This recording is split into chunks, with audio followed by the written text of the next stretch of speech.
When people try and tell me Lionel Messi was better than Pele, I fall off my chair laughing.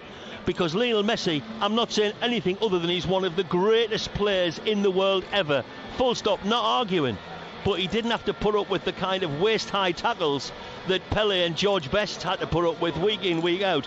That's before you start to consider that these days players play on billiard table surfaces, not the mud baths that played in Pele and Bestie's day. I was also watching, because the 30th, was it 30 years ago or 32 years ago, Main Road, Manchester City. Yeah. You had to that game where both you and Marco's here actually. Yeah, he's just disappeared. He was here a minute ago. About this, but you scored. You scored in that game. I scored. Marco scored as well. It was tremendous atmosphere, tremendous day as well. You know, we took in the region of 15 to 17,000 to Main Road, to the point where at the end of the game, Manchester City supporters applauded the Sunderland supporters because they couldn't believe the amount of support which we brought to Main Road that day, and it was a fantastic game. Unfortunately we got relegated, but it was you know, it was one of them games could go gone either way. Unfortunately, it was that fella Quinn's fault. He scored twice for City. He did indeed. Really was manager. It's funny, isn't it? Because we talk about when football was football. Yeah. But actually, we can talk about that era and that match and those other games at that time, and they were fantastic. But this season, the football has been amazing. Absolutely. It's been fantastic football to watch. Yeah, I've said that. You know, you look back, okay, we've had a Peter Reid era, we've had some very, very good teams, but footballing wise, what I've seen is, I've got to put it up there as one of the best, because, you know, we talk about tiki-taki football, but you look at these players and the ability and talent and the entertainment which they've got, and I would say a majority of the supporters come along here, you know, tonight to watch these players perform, and we picked up a lot of admirers right throughout the country because of the way we play. You know, because it's enjoyable. An indication of how far it's come in a year is the speed with which the tickets were sold for this playoff. Yeah, absolutely. Compared to the speed with which they sold. I mean, the crowd this afternoon, I gather, is going to be 45,000 and something, including 2,000 Liverpool. 383. Yeah, 2,000 Luton supporters. I presume there's going to be quite a big bit of segregation between them. It's the smallest amount of segregation. Right. Well, so it's still going to be 2,000 or 3,000 seats, because certainly, you know, the tickets have been like gold dust, and you know, they could have sold a lot more than the 45 or whatever they've done this afternoon. And let's remember, this is for a game in the Championship for a team who've spent the last 4 years in League One, and the support has been tremendous, and the support has been rewarded. I mean, the support was tremendous even when we weren't playing good football, and when we were playing some terrible football in a terrible league of League One. But that support's been rewarded now by the way the team have progressed, and by as Gary says, and I totally endorse what he says, you know, the quality of the football that we've had the pleasure of watching. Not every game's been a great game. There's been one or two games, I'm thinking Cardiff at home and West Brom at home, where we didn't particularly perform. But over the season as a whole, even though our home record's not been particularly good, I think you've got to say, if you've been to all of the games at the Stadium of Light, it's very rare that you've gone home thinking, I haven't seen a good game of football. And very often, whether Sunderland have won the game or not, they've played some delightful, easy on the eye attacking football. They're 2-0 up at half time. Okay, they lose the game 4-2. Yeah. But the first half, wonderful. The first half we absolutely played Burnley off the park. Second half Burnley played us off the park, but a bit like Peterborough against Sheffield Wednesday last night, Burnley had one of those 45 minutes where everything they hit went in. And then of course the only game in the last 25, 26, 30, whatever it is, we've not scored in, was the reverse game at Burnley, which was a goalless draw. And although Burnley have finished the season with 101 points, on that day when we did have a few fit defenders, we showed the resilient side of our game by being the only team all season to stop Burnley scoring at Turf Moor. So, you know, they've done very, very well this season, Sunderland, and I think everybody gives a lot of credit to the players, rightly so. I think everybody gives a lot of credit to Tony Mowbray, rightly so. I mean, when Alex Neil left Sunderland, everybody was devastated that Alex Neil left, and Tony Mowbray's come in. You haven't really seen the join, as it were, and if anything, Tony Mowbray has made them a lot better than they were under Alex Neil. Interesting question. It's an if, the big if. Would Alex Neil, if he'd stayed, have Sunderland in the playoffs? I don't think you can really say that. Benno says no. Benno says no.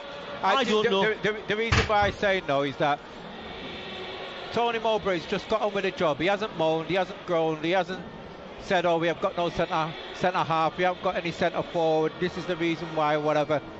Tony Mowbray has found a way to win games. He's found a way how to play, and he's made these players believe in the way they playing. Now, I don't think Alex Neil would have done that with these players, because you look at Tony Mowbray, you look at the team spirit, you look at the body language, and they all enjoy playing football. They enjoy playing for Tony Mowbray. Do you know what I mean? And you know, we're here today, and we're thinking we're playing Luton. If it's a footballing game, we'll say who's going to win. Stop back, Chapman. Just get ready. Our only worry today is don't not give away set pieces. When they only gave away one free kick last week, which is remarkable, isn't absolutely. it? I mean, that's incredible. So, no, I mean, I would say to Gary, with regard to the Tony Mowbray, Alex Neil thing, Gary's no doubt been in lots of dressing rooms as a player where some players have not wanted to be there. And ultimately, if a player doesn't want to be there, you're better off without him. If the manager doesn't want to be there, you're definitely better off without him. And ultimately, Alex Neil chose that he'd rather go to Stoke than Sunderland. Tony Mowbray has always been delighted to be here. He's always wanted to be here. And I think that's transmitted itself to both the players and the supporters. And I think that's why everybody is so much behind Tony Mowbray. There were also, to be fair, behind Alex Neil. But when Alex Neil, it left a bitter taste in the mouth for many who felt let down because he decided to go. That was his choice, it was his prerogative. I offer no criticism of him for wanting to do that. You know, he's not the first or the last. And good luck to him in the rest of his career. Let's not forget he did brilliantly to get Sunderland promoted last season. But he's history now, he's the past. Tony Mowbray is the man that matters, and Tony Mowbray has done superbly this season to get us in this position. If he gets us any further, well, he'll reach heroic proportions in the entire history of the club. Yes, I mean, the Spirit 37 has done it. That will be. They've laid out all the flags earlier on. It should be a fantastic. What I'm hearing now is sort of hooters. It sounds like we're at a World Cup game in the 1970s. But it's all adding to the atmosphere. Rob, thank you very much indeed. All the very best. I will thank you now for all that you've done. My pleasure, and thank fabulous. you. And we might speak to you at Wembley.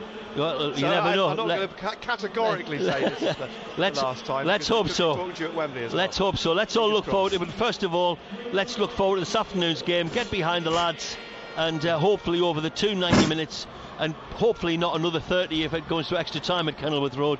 Over the two games, let's hope we can come out on top. Fantastic. Rob Mason, Sunderland's club historian.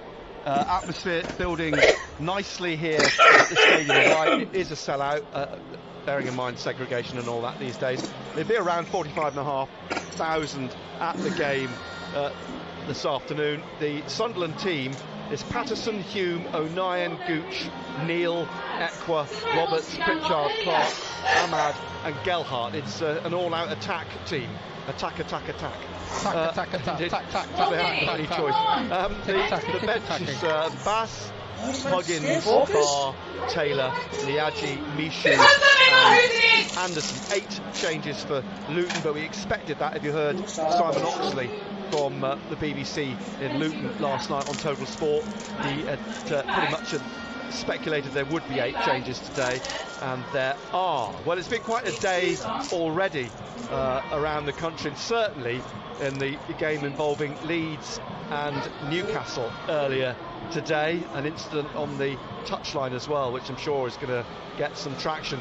Rounding it all up for us this afternoon, talking to Wembley, a man who is going to Wembley next weekend, Colin White.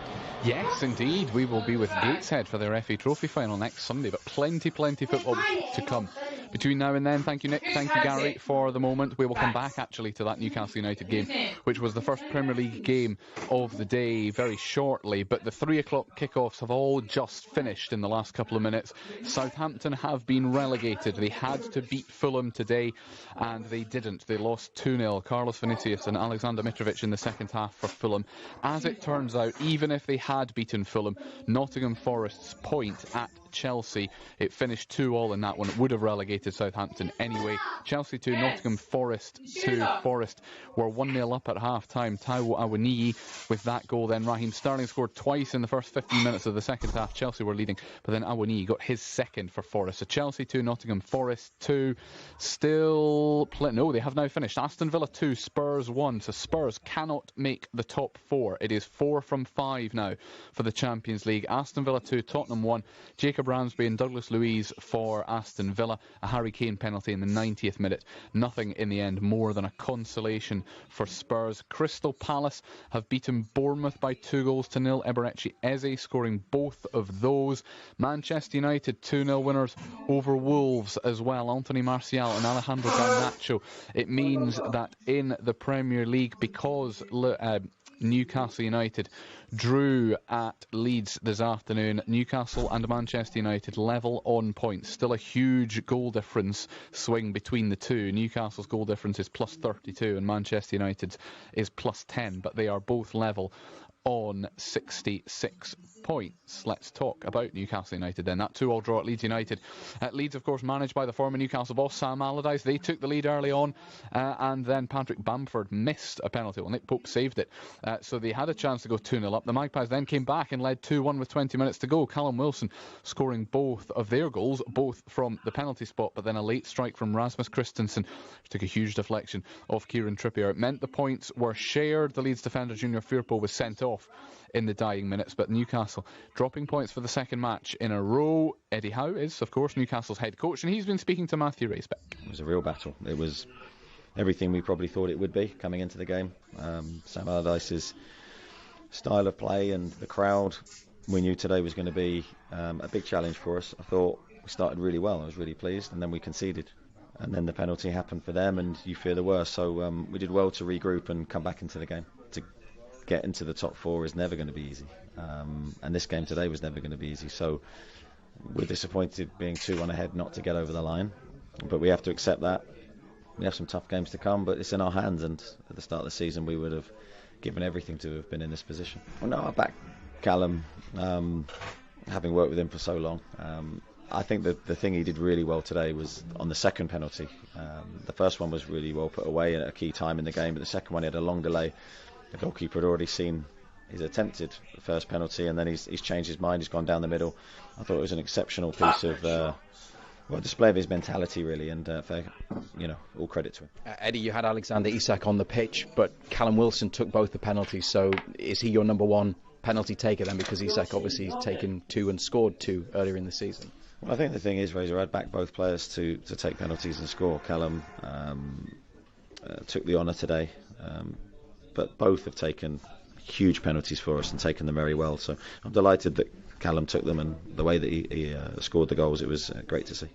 Eddie Howe there speaking to our Newcastle United commentator Matthew Racebeck. We'll hear a bit more from Eddie Howe at half-time in the Sunderland game. There was also an incident in the second half of that Leeds-Newcastle game where a Leeds fan ran into the technical area, approached Eddie Howe as well, gave him a bit of a push, said something to him as well before security intervened. Leeds have issued a statement since full-time saying that an arrest has been made and a lifetime ban has also been issued.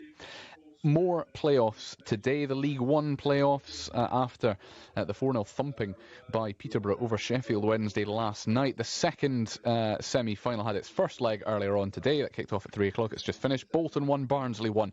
The 2 goals coming in the space of 4 minutes in the middle of the second half. But Bolton won, Barnsley won after that first leg. In League 2, Salford City against Stockport County is a 5:45 kick-off. It's the National League playoff final at Wembley, and they are getting into the final 20 minutes or so of that one. It kicked off at 3:30. Chesterfield leading Notts County by 1-0. An Andrew Dallas penalty after 5 minutes. The only thing separating those two sides at the moment. There were many, many points separating them when the league season finished. Notts County finishing on 107 points. Chesterfield were third, behind them on 84. But such is the nature of the playoffs. It came down to 90 minutes, and Chesterfield are leading with about 20 minutes to go at Wembley. In the Scottish Premiership, the early kick-off saw Rangers win the Old Firm derby by 3-0. Todd Cantwell and John Suter in the first half fashioned in the second. Celtic already champions, of course. Rangers already guaranteed second place. We go from football to cricket then. It is day 3 and possibly the final day, we'll see, of Durham's County Championship match at home to Yorkshire. The chase is on, but the pace has slowed, Martin Emerson.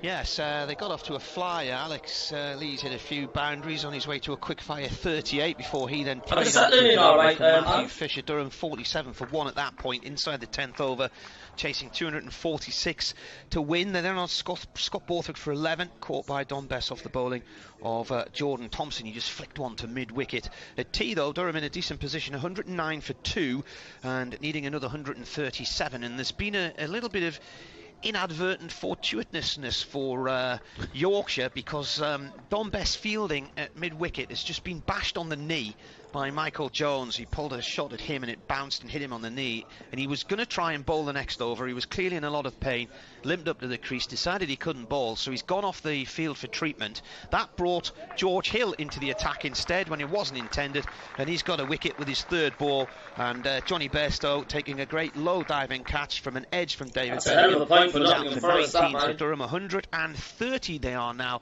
4-3, need another 116 to win. There's 24, I think, is it? 24 overs to go today, plus there could be an extra half hour today, otherwise back tomorrow.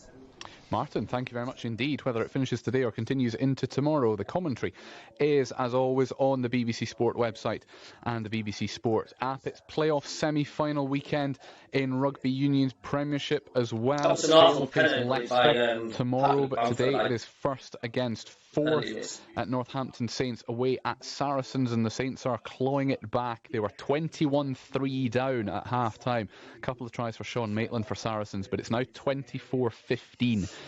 That one kicked off at 3:30, so still a little bit of time to go in there, probably around about 15 minutes.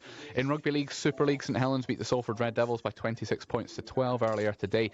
And tomorrow in the Championship, Newcastle Thunder are away to York City Knights, the same side. We had a kind of crack last night, me, Anton and Paul, 3 o'clock kickoff tomorrow afternoon. But we are going back to a sold-out Stadium of Light. Sunderland kick-off against Luton at 5:30. The build-up continues with Nick Barnes and Gary Bennett in just a tick. Why? Are you ready to show the world how we host? It's time for Eurovision in Liverpool. Come on, Ryland and Scoffs, get yourself looking Eurovision fabulous. Shoulder pads or Cuban noodles? Both, obviously. Bring on the buffet. Perfect. I've got all the nibbles. Tar Nigella. Hey, Usla, make some noise. Let them hear us in keys. Is the list what swear words you can say? The Eurovision Song Contest Grand Final. United by music.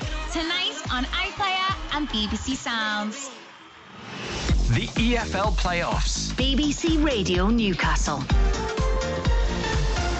Pritchard in for Sirkin for Sunderland, but it looks like a 3 at the back. Hume, 09 and Gooch will make for an interesting afternoon. There's going to be fireworks.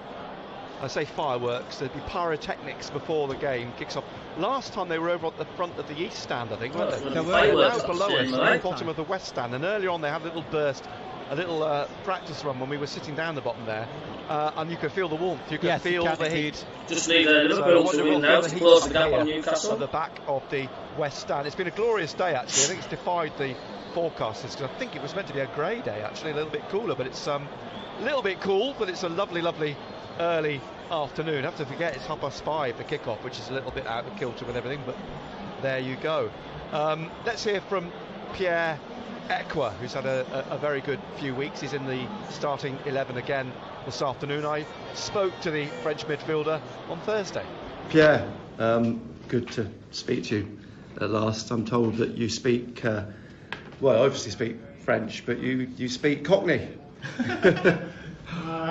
I wouldn't say Cockney, but I think my English, I would say, is not that bad, because obviously I've been in the country for like 4 or 5 years, you know. So yeah, I've got my English is good. Yeah. So that obviously helps. I mean, can we take you back to when you signed here? I mean, a big, bold move for you, really, where you were and probably what your aspirations were. All the pundits saying that Luton will win this title overall. Him being here and sounding out what it was like. Yeah, definitely. I spoke to him even before like the discussion with Sunderland came up, and he just told me. Do you think I'm being pessimistic of saying that we'll lose 3-0 today? Young players, which was good. So when the opportunity came and when I spoke with the sporting director and the gaffer, I was just like, yeah, I need to get up here. I need to get up here, which I did. So I definitely not regret my choice. This season, though, obviously, because of what's happened since, but at that time, it's a crossroads for you, isn't it? Because you clearly want to play Premier League football. That's everyone's ambition. You're in a position that may have possibly come to fruition. So it's a big decision then to uproot to London and move to. I know you've moved from France to London, and so perhaps it's not such a big move, but even so, culturally in this country, it probably is. Yeah, it's definitely another big move in my I would say young career, because I moved to here when I was in the UK when I was 16, but I always lived in London, so I had my friends and family in London. So to move up here, like far from London, was quite a big move. But I'm ready to do what it takes to get where I wanna get, and the move to Sunderland really helped me, and I think was a great opportunity for me at the time, and for now it's paying off because we've been doing good and we are in the playoffs now. And it's really paying off for you at the moment. But I wonder how has it been slightly frustrating earlier in the season? Were you not getting the chance that probably you'd hoped to get in the first team? I know that Tony Mowbray had said he doesn't mind people going and knocking on his door, and Trey Hume was the sort of prime example of someone who went and banged on his door and said, I want to play. Are you that sort of player, or are you a bit more relaxed? No, I think coming up in the middle of the season was not really difficult, but I just had a good time to see how the place was going and all this. And even before me, the team was doing really well, so you can't just come up from a 21 squad and expect to play, which I didn't. And I just think the coach and whoever, the staff really helped me and took their time perfectly with me to feel good, and they did put me on at the right time, bits back after I get my first start against Burnley, and since then everything really went well in being starting games. So I just think they really done a great job with me, and I wasn't frustrated at all because the team was really good, even before that I was there. Tony spoke about you earlier in the season. You're tall, strong, sturdy, and he said he needed to be more physical. I mean, was that fair enough? Is that something you took on board? Oh yeah, definitely. It's something I took on board. Coming from 21s to go to the Championship, we all know that. First of all, English football is really physical, and more the Championship. So I need to get that switch, which I think I did, because now I think I'm more physical than I was before. So yeah, everything he said about me, I really took it in and tried to show him on the pitch. Where you guys are, whether it was in training or in games. And does Tony use the unofficial translator for the other French lads, does he? Sometimes. No, not just him, even sometimes. See the Newcastle fan on the Leeds pitch. They really like that I can speak both languages, which is really fun. Well, watching you the last few weeks, you've really got into your stride, haven't you? I thought you played well against Watford, and you're probably a bit unlucky to have to come off in that game. Monday at Preston, outstanding. Oh, thank you. No, I just think playing back to back is a good thing. I think a player needs to play back to back to really show his potential and what he's about. And so the coach has been trusting me to play back to back in big games. So I'm just thankful, and I will definitely keep going. And hopefully I can go again on Saturday and go again on Tuesday. And what would you have said when you signed? You knew this club was on the way back up, hopefully. All the talk was of just trying to consolidate in the Championship. What would you have said if someone had said to you, well, look, you could potentially be playing in a playoff semi-final, if not a playoff final at Wembley at the end of this season? Do you know, to be honest, I wouldn't have been that shocked, because when I seen the players that we had, And after seeing a couple of games, I was like, especially because my first game was against Fulham, so going to Fulham and see what we done, I was like, do you know, we actually quite close from getting to the playoffs. And I think we just didn't put pressure on ourselves, and we just played how we play, and just paid off. And now we're in the playoff, and we actually a team who can compete and go to the Premier League. So I wasn't really shocked, but I wasn't really shocked about getting to the playoff. At one point it was expected. I mean, coming from League One last season, you wouldn't say Sunderland will be, but when you see the team and what they will achieve from the start of the season to now, and the player they had with the quality they had, doesn't really shock me. And finally, for me, Tony Mowbray has spoken about the group of players and the team spirit, and you're at a point in your career this season where you can make friends with this group of players and do something special. Can you understand that? Do you know what he means by that? I definitely know what he means. Because, I mean, you heard it or you've seen it by ex-players that when you win or when you achieve something big, you're becoming friends for life. So I don't know, you like a wall in your club with all your guys' names, or that one picture that you're gonna have in your house, and you'll be like, yeah, I played with him and we done this and that together. So you really feel that you achieved something. You definitely make friends for life when you're doing that. So I do get that, but I want to know the feeling of it.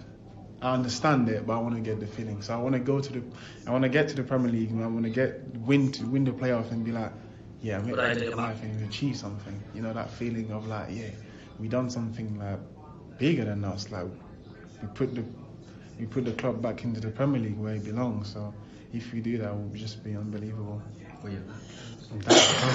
Just 3 games left. That's it. 3 games left, hopefully.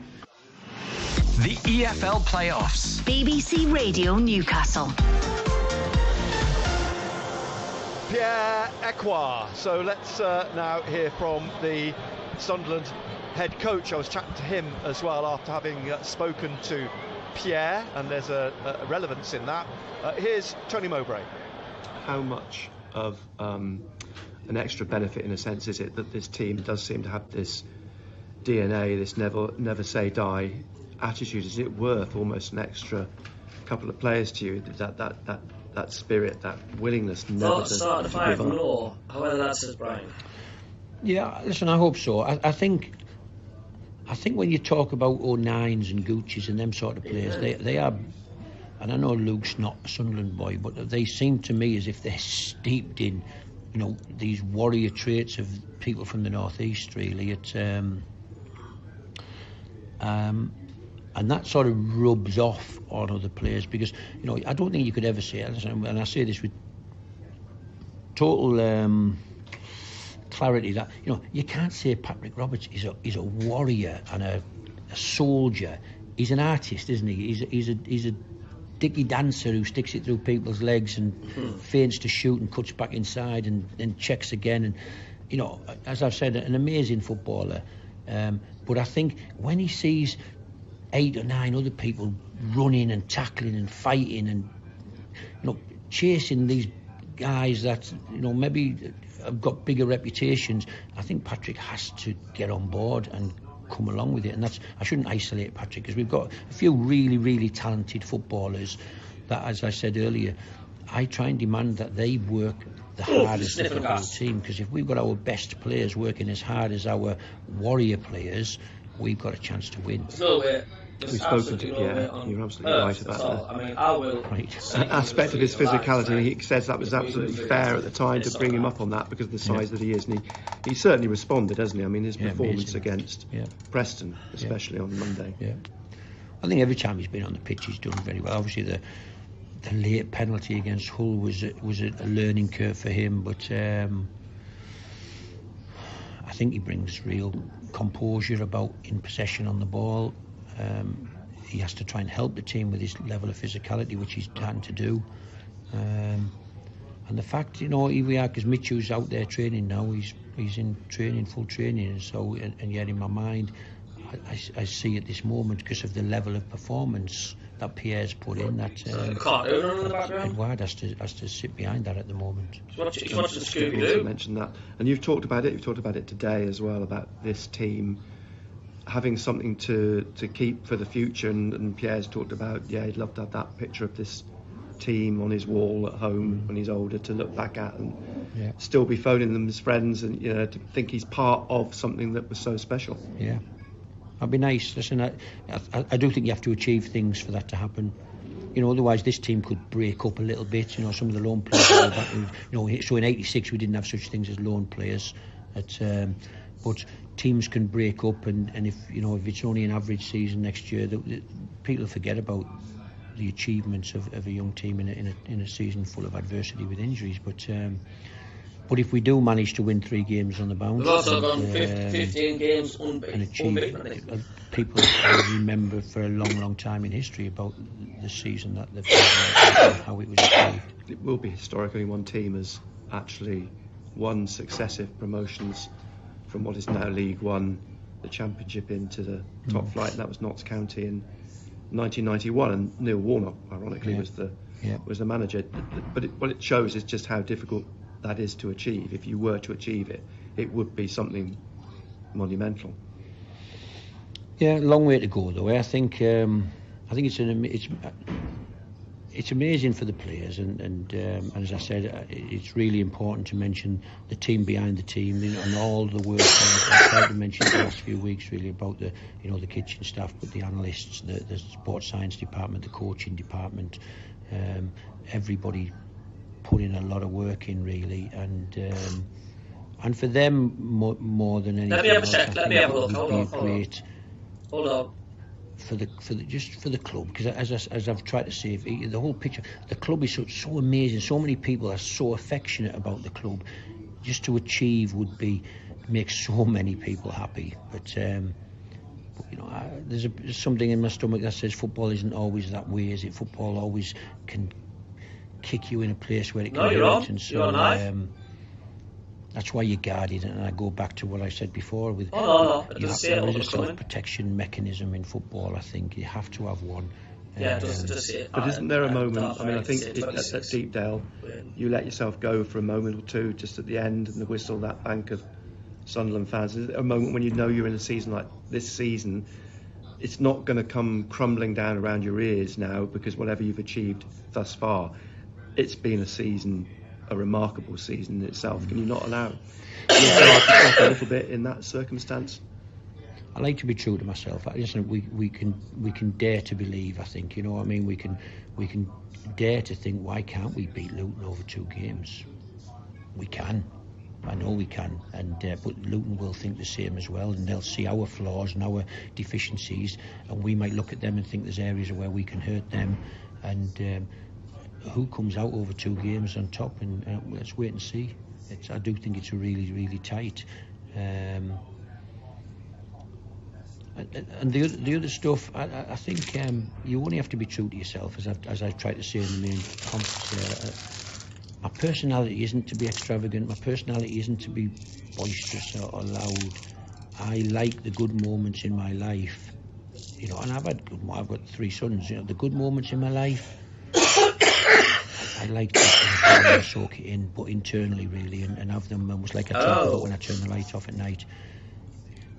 Be true to yourself. Know that you're a good person. Know that you're doing the best you can. Knowing you're not cutting corners. Knowing you're not cheating anybody, and live that life really. So,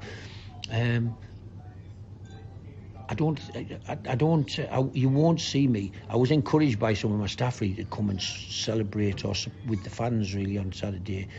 My instinct is to turn around, give them a wave, go back to the dressing room and wait for the team to come back in. Dry myself off probably, but I think that the fans have been so amazing, and it, it has been a journey, and so I've got no problem celebrating. But I don't do daft things. And I hope it's not perceived as a lack of motion and passion. But I just don't. I'm just not confident at home. I'm saying 3-0 defeat. It burns pretty strong in your stomach. But I'm not getting carried away. Full house. I'm more an extroverted person, I think. I've got to see a convincing performance from Sunderland. Things to the people I love. You know, I can have a laugh and a joke and stuff with the internal building here and with my family. They've got a huge banner. I like to on the stand. Really. Until the end, and Luton. I'm not sure if you're taking on Rob Edwards or Luton Town, because he played Rob Edwards at Watford this season as well, and as it's turned out, all 3 games have ended draws. I'm not saying that's an indicator of how this is going to go, but I mean, there's a strong indication in some senses that they may well be stalemates, and you know, this could all end in penalties. Oh God. Listen, what I know is they've got a very consistent team, you know, and I'm sure it's been sort of a mini promotion, has it? Built by Nathan Jones over a long period of time.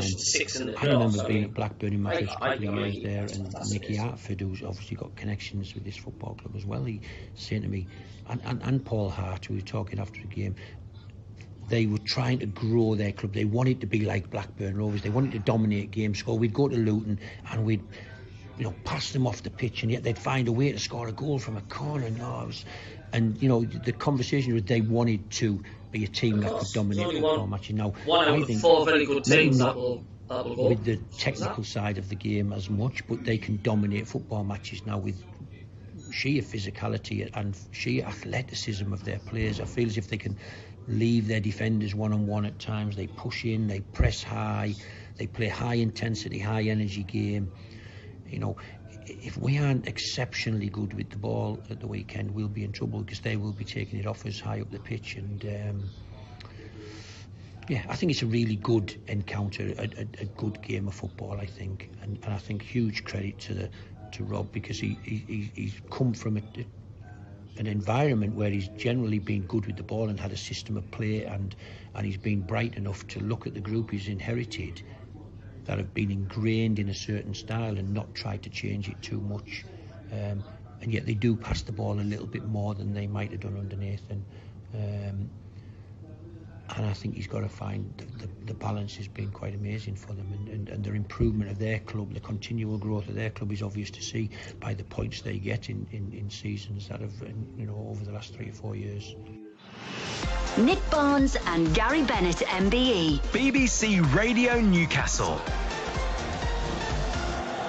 Tony Mowbray, fantastic atmosphere at the Stadium of Light. The huge, massive flag or banner till the end with the cat's eyes is cast across the east stand opposite us. This is Wearside, the red and white banner flag across the Roker end as well. I pity anybody under it, actually, because it's been up quite a long time, both of those. But they are cast across those 2 stands. There's flags being waved around the stadium. All credit to Spirit of 37 for setting all that up, and it looks fantastic. Brilliant atmosphere, bit of housekeeping to do. I must wish Jim Gilling all the best, chairman of the Sunderland Supporters Association, in hospital in Durham. Is he? So Jim, best wishes to you, and I hope you're on the road to recovery. Let's also say and best wishes to all the ticket office staff this week, who have worked to use the message I was sent earlier on today. I've just tidied it up a bit. They've worked their bottoms off this week in the ticket office. So congratulations to all of you. You have, I know that. So well done to everybody in the Sunderland ticket office this week. And we must say hello to Mrs. Steve Davison. Mrs. Davison, the mother of the chief operating officer of the Sunderland Football Club. She's listening this afternoon on the seafront. And so a big hello to you, Mrs. Davison. Sounds like a film title, doesn't it? Excellent. But I hope you enjoy the game. That's the big thing this afternoon. Enjoy the game, and fingers crossed it's a positive result to take to Luton on Tuesday night. And one more, we have been sent this wonderful card of Hilton Castle by William in Castletown, and he wants to congratulate you on your MBE and both of us for our programme and our commentary. So William, thank you for the card, and here come the fireworks.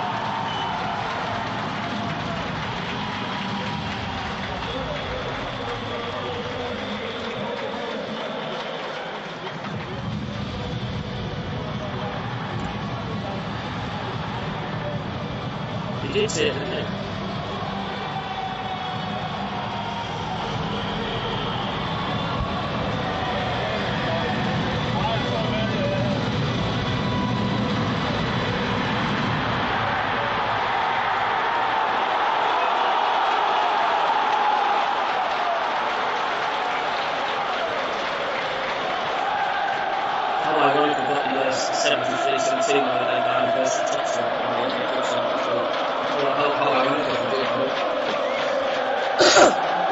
Walking out on Wembley with them touchdowns, I can't imagine that.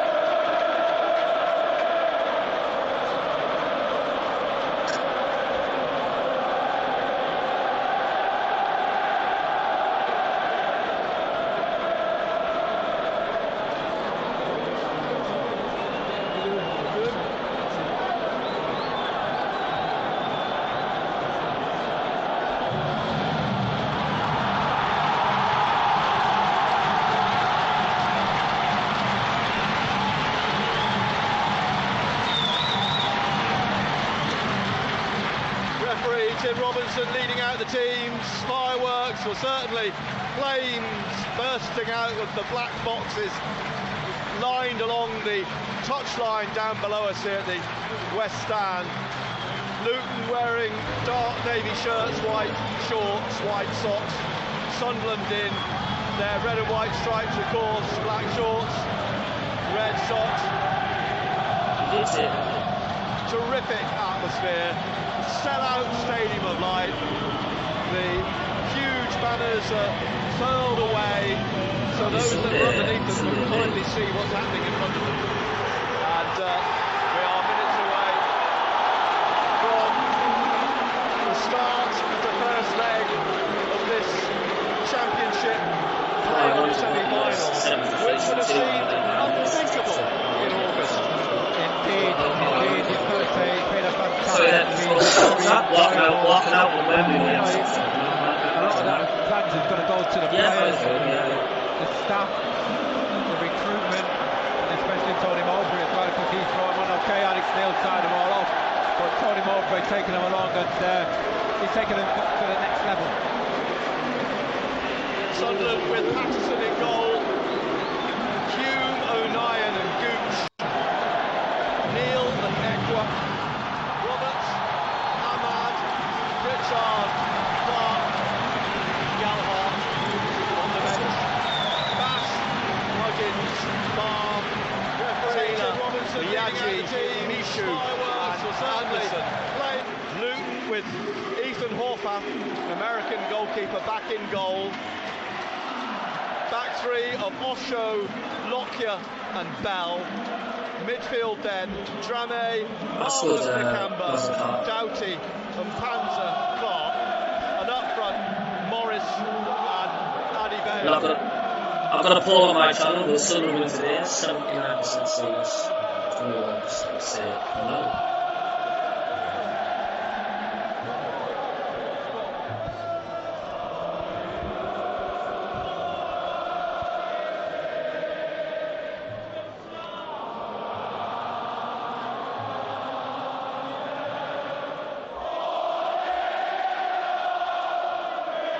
We're still on now. So all set to go. Tim Robinson in yellow runs across to the fourth official, Andy Davis. Strolls back out into the centre, the referee. The Luton players are lined up round the back of we're doing a minute silence. Centre circle. Not that I'm aware of, I think it's just a Luton thing, I'm guessing.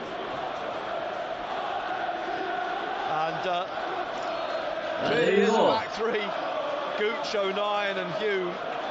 And referee Tim Robinson, as the Luton players break from their line, they will be the team to kick off. Defending the Roker end in the first half. 45,000 plus in the stadium and the atmosphere to go with it. So Luton then with Mpanza, Peli Mpanza to get the game started with his white headband. Pushes the ball back to Ethan Horvath, who's on loan from Nottingham Forest, the American keeper, and he's immediately kicked the ball out for a throw to Sunderland on the left, 20 yards from the corner, which Lyndon Gooch will take, and some movement from Pritchard, back to Gooch, back into Pritchard, tried to play it forwards, but it was intercepted, and now at the edge of the penalty area, passed out by Hume to Dan Neil, who plays it out on the right to Roberts. Lovely touch to take it down past Alfie Doughty, up over the halfway line, still going, but then tackled by Doughty. You've got the audio from and a throw again to Sunderland, this time on the right, just inside the Luton half. Quickly taken by Hume to Ahmad, and then knocked out by Ahmad to Hume, who couldn't keep it in, and a throw to Luton, this time on the left-hand side, which Alfie Doughty will take down towards the corner at the north end of the stadium. Is put out by Morris. He felt that he was it should have been a Luton ball, but the throw quickly taken. Roberts inside now to Neil. He tried to drive the ball across. It's intercepted, and Panzer's got the ball down now to Clark, and now the free kick. Well, the game's been pulled back because there's a player down, a Luton player down, clutching his face. It's lying on his back. Is it Lockyer? Yeah, Tom Lockyer. Didn't see what happened there, but he is flat on his back, and the referee stopped the game, and he's receiving treatment now. Tom Lockyer, one of the 8 players rested over the last 10 days by Rob Edwards. And we've just got to be wary of Lockyer as well. He's scored a couple of goals from set pieces, hasn't he, Lockyer? Yeah. A suggestion he took an elbow in the face. He's sitting up now. Bright sunshine this afternoon, half the pitch in shadow cast by the west stand. That we've only been going a minute and a half, and we've got this. Well, we've got 2 minutes to stop its time. Tim Robinson's having a word, just saying he's got to come off the pitch. It'll be a drop ball. Tim Robinson jogs back into the centre of the Sunderland half. It'll be a Luton ball. They were in possession at the time, and just telling Ekwah to stay back as Pritchard runs across the face and the back of Jordan Clark, and the referee going to drop the ball at the feet of Jordan Clark, just in front of the centre circle. It's played back across to Osho, and Osho swings the ball up towards the edge of the area looking for Adebayo, and in the end it's hooked away. Adebayo and Mpanza both wearing white headbands, as the ball out for a throw to Sunderland on the left inside the Sunderland half.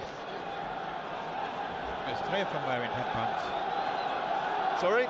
There's 3 of them wearing headbands. It must be a thing. There's Bell and Panzer and Adebayo. All wearing headbands, yeah. So the ball comes back now. Adebayo down the right hand side, down on the right wing, the cross for Morris. He gets his head on it, it's caught by Patterson. Comfortable catch, rolled out to Ahmad, but too close to Amari Bell. Bell slipped it to the corner of the penalty area, was played back by Doughty to Morris, who crosses. Well done. It's caught by Patterson. And I think that's what Patterson will have to do this evening. Command his box. Patterson drops the ball at his feet. O'Nien to his left. Adebayo goes to close him down. It's played up to the halfway line, and trying to spin away is Gelhardt. He's got away from Lockyer. He's got Clark into the ball. Clark on the left-hand side. Clark into the penalty area on the left. Pulls it. He tries to shoot himself into the side netting. Unlucky. Good play by Gelhardt as well. Good retention off the ball. He did, because he could easily have lost it then. But released Clark, who released the shot. Decided to go for it on the I'm not going to shout or do anything like that if, live here on BBC Radio Newcastle. The ball comes back to Horvath. I'm on 5 minutes and 42 very seconds. Dark green, almost sea green. Waiting for all the players to gather on this near side, just over the halfway line. Doughty so wide he's actually off the pitch, and the kick now up through the left central area. Ekwah got his head to it, drops down though behind it to Morris, and he plays it back. Eventually it comes back to Omari Bell. The Jamaican plays it back to the goalkeeper again. It's kicked out, headed away by Roberts, drops though for Mpanza, and he's swept it up through the centre. The Democratic Republic of Congo international comes back to Lockyer on the halfway line. He's a Welsh international. Through to Mpanza again, but it's won now by Neil. Flicks it on, looking for Pritchard. But marvellous. Marvellous. The number gives the ball away. Clark now dribbling at the edge of the area. Oh, he's just tackled at the last. He's furious. A right foot in from Dramé. Cody Dramé, who's on loan from Leeds, he'll know Gelhardt well. Just got his foot in, and it's a corner to Sunderland. Taken short by Pritchard to Clark. Clark pulls it back into Ahmad on the left of the midfield. He's shot, it's blocked, it's come back out to Dan Neil. Neil nearly caught by Adebayo. He's got it back to Gooch. Gooch through to Pritchard. Turns, oh, lovely little run through here. Tried to get it through to Clark and Gelhardt. Cut out though, and Bell on this left-hand side puts the ball out. Quickly taken throw down by Tony Mowbray from Hume to O'Nien. Across now to Gooch. Gooch in the sunshine, up to the halfway line. He looks for the run of Clark, but it's cut off. Gelhardt, it's cut out. Has come back then to Dan Neil, who tries to get the ball through again. Gets it back, plays it short to Ekwah in the centre circle, through to Ahmad. Chants it to his right to Pritchard. Back to Ekwah. Forwards to Gelhardt. Out wide to Clark. Clark taking it on Dramé, who puts a foot through it. Comes back to Lyndon Gooch. Still inside the Luton half. Out wide again to Clark. And back on halfway to Luke O'Nien. 0-0, 8 minutes. Here's Ahmad. Out wide to Roberts. Through the legs of Doughty. Slips it inside from Mpanza, but Doughty gets a foot to it. Back to Bell. Up to Morris. Ahmad wins it back. Ahmad now, it comes through to Pritchard on the right. It was cleared out to him by a defender. And Pritchard trying to skip back in. He's fouled, is he? No, the referee says no. Pritchard's furious. Played to Adebayo. He slipped it into the middle, but straight to the path of Clark. Opens up a little bit for him onto his right foot.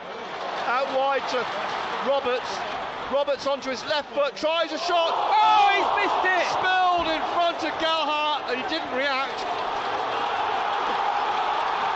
And he could have tucked it home, but it's gone out wide to Clark, inside to Pritchard. Gelhardt will run away and picked up by Horvath, the goalkeeper. It was a chance, it was a half chance. Yeah, you just figured if he could have got a connection on that Gelhardt, that would have been 1-0. Excellent play again by Roberts. 0-0, 9 minutes played. BBC Radio Newcastle, and Lockyer plays it across to Osho, Gabriel Osho, out wide to Dramé. Inside, it's played to marvellous Nakamba. Clark now out wide again on the far side. Adebayo across, goes behind. Corner for a corner. First one. This is a tester. Dan Neil, I think. Yeah, this is a test of the first chance that Luton have got to put a ball in amongst it. 0-0, coming up to the 10th minute. Plenty of bodies being put up in the penalty area, the north end of the stadium. I think it's Doughty. I think they're trying to make... it's Clarkson they're taking, I think. I think they're looking at marking zonal as well. You got Luke 09, Ekwah,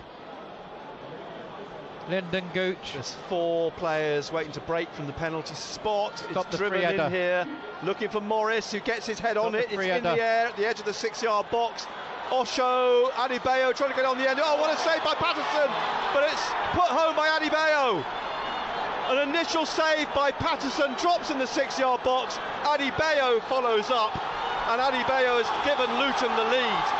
Nicholas, as just mentioned, it's a tester. They're marking zonal.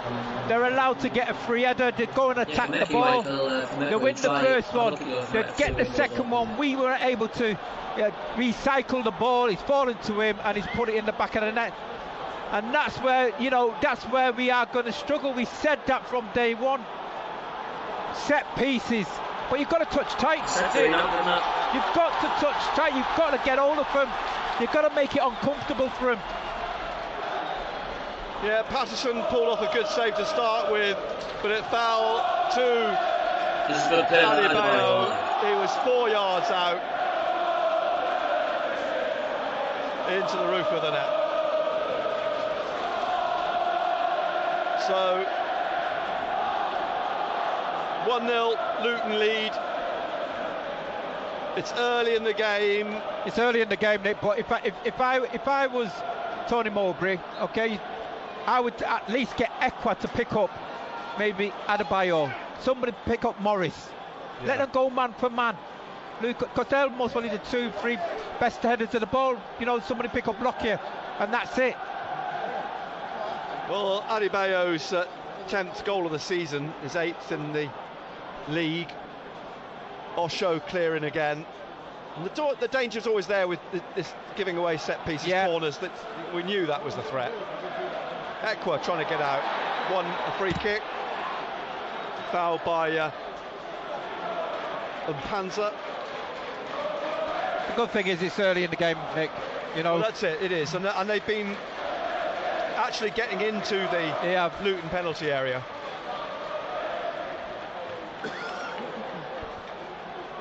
So 1-0 Luton lead early in the game, but the clearance up to the halfway line by Luton is headed away for a Sunderland throw, and forwards to take it. 15 yards inside the Luton half is Gooch, and Gooch still waiting to, with the sun in his eyes, find someone to throw it to. Pritchard, he just tries to hook it up towards Gelhardt. It's headed away by Lockyer. Gooch heads it on again, flipped in by Clark. Somehow comes out to Pelly and Panzer. He gets it up to Adebayo. You've got to be careful. You've got to be careful, Luke 09. Just inside the Luton half on the right of the centre circle. Yeah, you do want to leave your mark. You do want to get tight and make sure they don't turn. But also, we've got to play with our heads as well. One thing you don't want to be doing is, you know, the likes of Luke 09 or Trey Hume or even Lyndon Gooch picking up a yellow card. This early in the game. Tom Lockyer and Gelhardt have just been spoken to by Tim Robinson, the referee. As I say, this is the 6th time that Tim Robinson's refereed Sunderland this season. Both games against Norwich this season. The Burnley game here, the Fulham FA Cup replay. Doughty takes the free kick down the right to Dramé. He puts the ball in the penalty area. Clark got a foot to it. He's peeling for a corner. It's goal kick. Jordan Clark. And Patterson in green retrieves the ball, throws it down. Not a lot he could have done, really. He saved the initial attempt by Luton, but Adebayo was right down the throat of the open goal when the ball dropped to him. Out to Roberts. Out it goes for a Sunderland throw. Hume will take this halfway inside the Sunderland half. Right, Luton in their dark navy blue shirts, white shorts. Here's Roberts, plays it across to Gooch at the back of the Sunderland penalty area, and out to Pritchard on the left hand side, and Pritchard back to Gooch, and Gooch trying to just pass it through to Ekwah. Ekwah now lovely, nice ball through to Pritchard, and Pritchard has got Osho on the back foot. Pritchard's still going, and he's just been tripped. Was he at the edge of the area? No. Pelly and Panzu's having words with Pritchard, and the ball is back with the goalkeeper. 1-0 then, Luton lead in the 16th minute now. It's played out to Amari Bell, and Bell plays it back to Lockyer, wide on the left here, forwards to Mpanza, switches it in through to the middle. Osho bringing this up towards the halfway line. Clark and Drame on the far side, on the right touchline. Drame, Ekwah tackles him, and the ball slowly rolls over the touchline for a throw to Luton, quickly taken by Cody Drame, back to Osho, and then in the middle to Lockyer in the centre circle. Out here on the left to Bell on halfway, forwards to Morris, who's had he's caught by Neil, and Morris responds by grabbing the shirt of Neil, and Neil's booked. That's where you've got to play with your heads now, Nick. Just showing a little bit of our inexperience there, haven't we? Diving in. Frustration, I think, as well. Frustration, that's right. Starting to just take control of the game. There's plenty of time to get back into the game. Free kick in front of Tony Mowbray. That's what we talked about. Do not start giving away free kicks. A change of footwear for Osho, putting on some new orange boots, and Doughty then to take this free kick on the left, high up to the edge of the area, far corner. It's headed away by Gelhardt, but put back here by Lockyer. Going to get out. Eventually to Marvellous and Nakamba. Slips it through to Mpanza. It comes back to Bell on the halfway line. Osho's still off the pitch. Would you take 1-0 full time through to Mpanza? He tried to get it out to Adebayo, and then whistle's blown. Someone got a ball in the face. I think it was Dan Neil. And Neil just crouched at the moment. The referee's come across to see how he is. Luton lead 1-0 in the 17th minute. Neil getting to his feet. I mean, critically, it's the next goal, isn't it? I mean, can't really afford to go 2-0 down. Well, it's over two legs. You know, you're not going to win the tie over this 90 minutes. But you want to be in it. I mean, that's the main thing. You want to be in it at Kenilworth Road. And as you say, still a long way to go. And Sunderland do score. Here's Gooch. Being closed down by Carlton Morris. He drives it up towards Gelhardt. Lockyer gets above him, but it goes straight to Pritchard, then back to him from Gelhardt, wide on the left touchline. He's looking for support. Lovely backheel to Clark. Inside to Ekwah. And now to Neil. And out to the right here, Roberts. Eventually from Hume.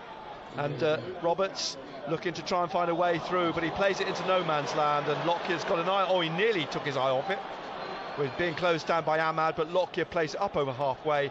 O'Nien heads it away from Morris. Ekwah has to try and get it, but it's won by Clark. And Clark now, Neil has to be careful because he's just picked up that yellow card. Adebayo, he's managed to shake off Clark. Adebayo's dragged his shot well wide. And it's a goal kick to Sunderland, but they could have been caught on the counter-attack then, Sunderland. They could have done. And it's dealing with that, but it's not necessarily the first ball, Nick, it's the second one we've got to be wary of. O'Nien plays it back to Patterson. Sure. It's a little bit heavy, but Patterson's got the ball out to Hume. Carlton Morris waiting to pounce. Adebayo's in the penalty area as well. Out to Doughty, he knocks it on. It's to Neil, and Neil's pushed it on into the path of Bell, and he spins away from Gelhardt, and Amari Bell flicks it through to Morris. He's tackled though by Hume. Roberts hooks it on, but out. Throw then to Luton on the halfway line on the left-hand side as we approach the 20th minute. Luton leading from that 11th minute. Adebayo goal from a corner. Doughty looking for Morris and Adebayo, but O'Nien comes across, lets it run out behind on the shoulder of Adebayo, and a goal kick to Sunderland. Patterson with O'Nien alongside of him, now just a yard or so in front of him. Is Patterson going to kick, or is it? Yeah, he is. And he's driven this up through the middle, looking for Gelhardt. It's over both him and Lockyer and back to Ethan Horvath. And that's what Tony Mowbray said to him. You know, you're not going to get any joy kicking it down the middle. Kick it wide, if anything. Yeah. So Horvath has it. Yeah, Luton's bossing the game. And, plays it out to Bell on this left-hand side, and Ahmad's behind him. Doughty just in from touch, slips it back inside to Bell, and he's gone away. He's played it inside to Adebayo. A block though by Ekwah, then Pritchard back to Hume, who passes it out to Roberts, back to Hume, and he clears only as far as Doughty on halfway. And now it's brought down by Marvellous, and he's slipped the ball straight to Roberts. Then Ekwah gets the ball and is fouled. Gelhardt tripped, and now free kick. So this on the right hand side of midfield in the Sunderland half.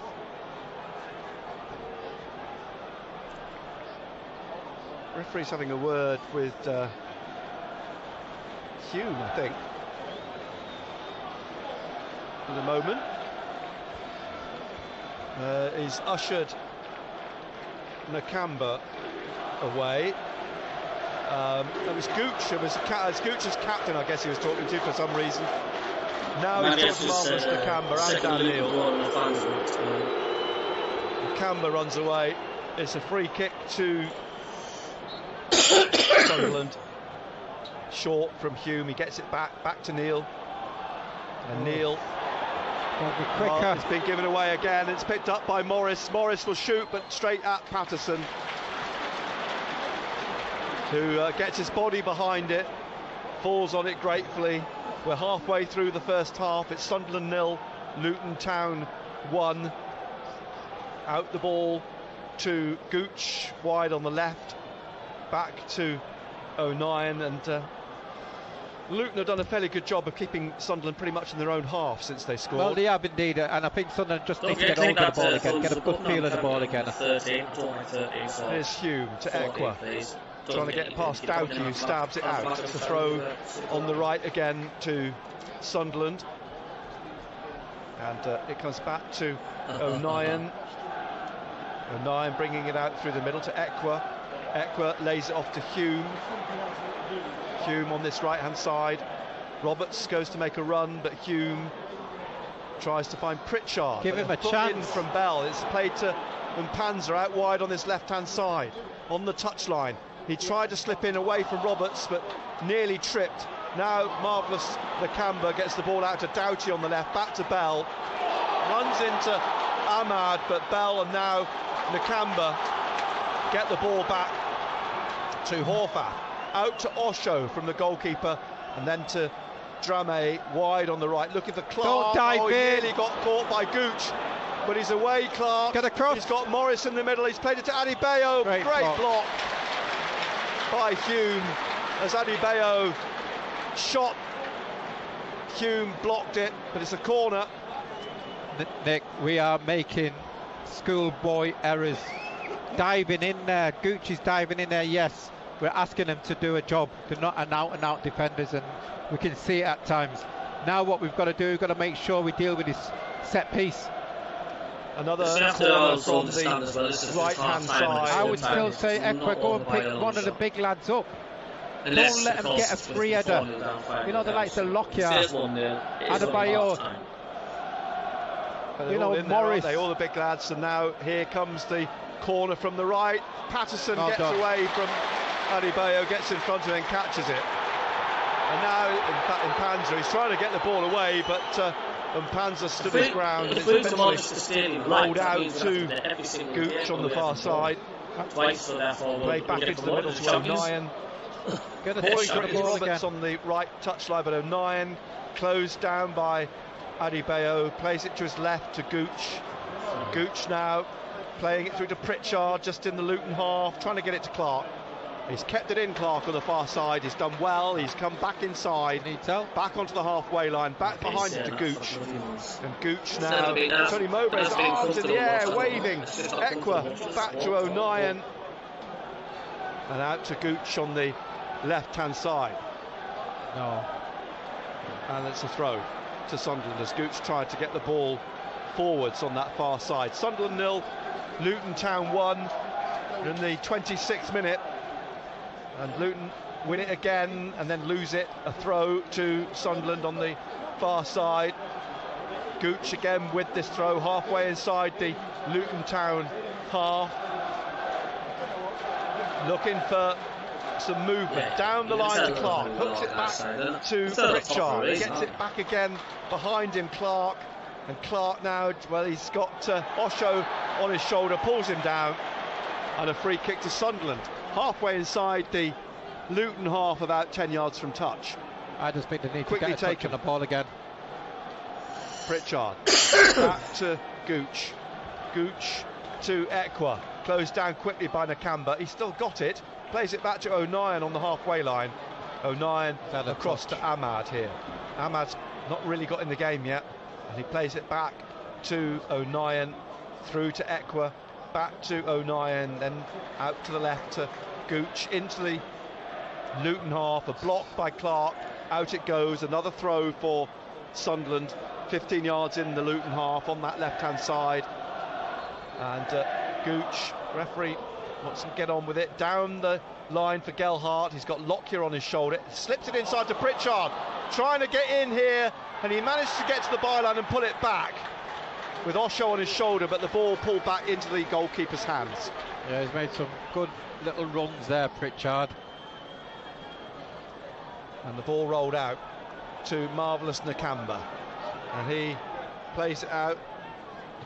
The player who is on loan from Aston Villa, the Zimbabwean international, but Ekwah's won it here, and then Nakamba puts his foot on it, and he finds Roberts though, and Roberts to Ekwah, wide, just in front of Rob Edwards, then Pritchard, back to Ekwah, a lovely touch from Ekwah to Roberts, and Roberts now battling on the touchline, the flag goes up, it's a throw to Luton.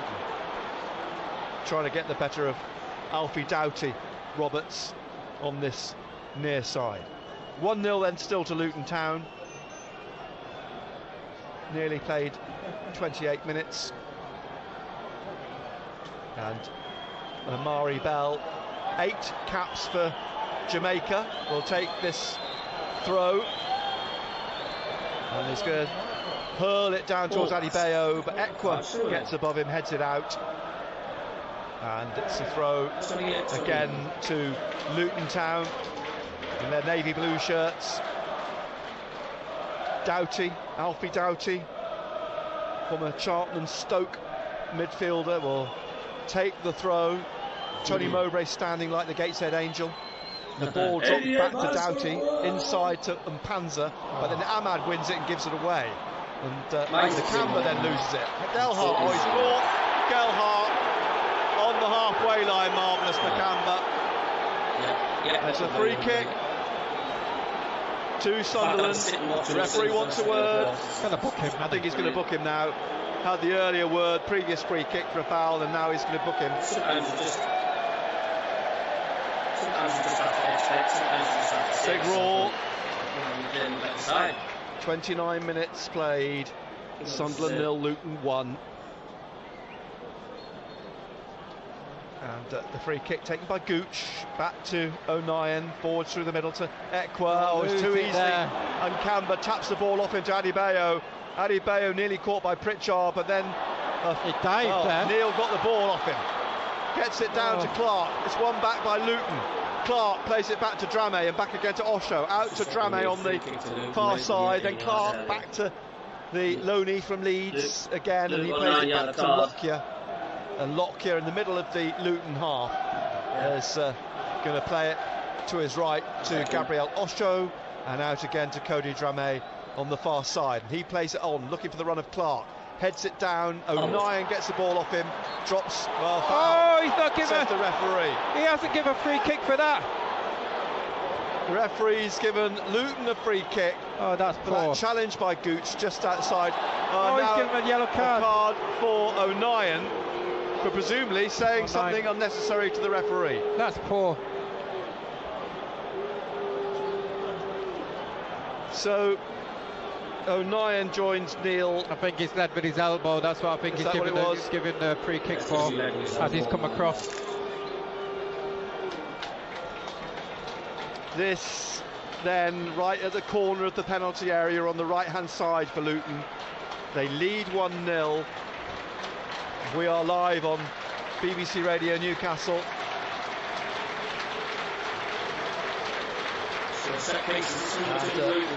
Half an hour play.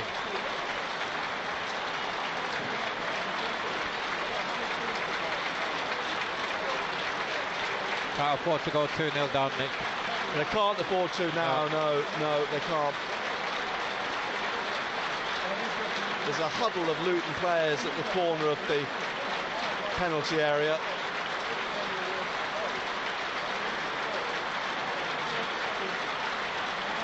Now it's one left to take the free kick. Sunderland have got a defensive line 12 yards and with the left, driven in and Patterson saved it. Drame, I think he was touched, he took it. Patterson runs out to the edge of the area and bowls the ball out to Clark on the far side. Clark trying to get forwards, being closed down by Adebayo. One back Luton, but they've fouled Clark in so doing. Free kick. I'm just going to say he's lost his foot in there. Well, the referee's deemed it a free kick. Gooch is going to take it. Ekwah to make a run, but it's played inside to Neil. Morris chases. Gooch gets it back to Neil, who flicks it on, but to Osho. And then that's played over the top.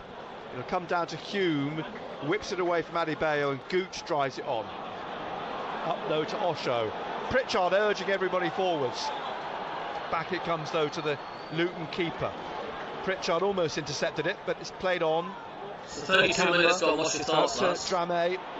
One back by Clark for Gelhardt, now trying to get Clark away again, but in slides Drame. A throw for Sunderland, 10 yards from the corner, on the left-hand side. And Clark, it looks like, is going to take this. Pritchard jogging across.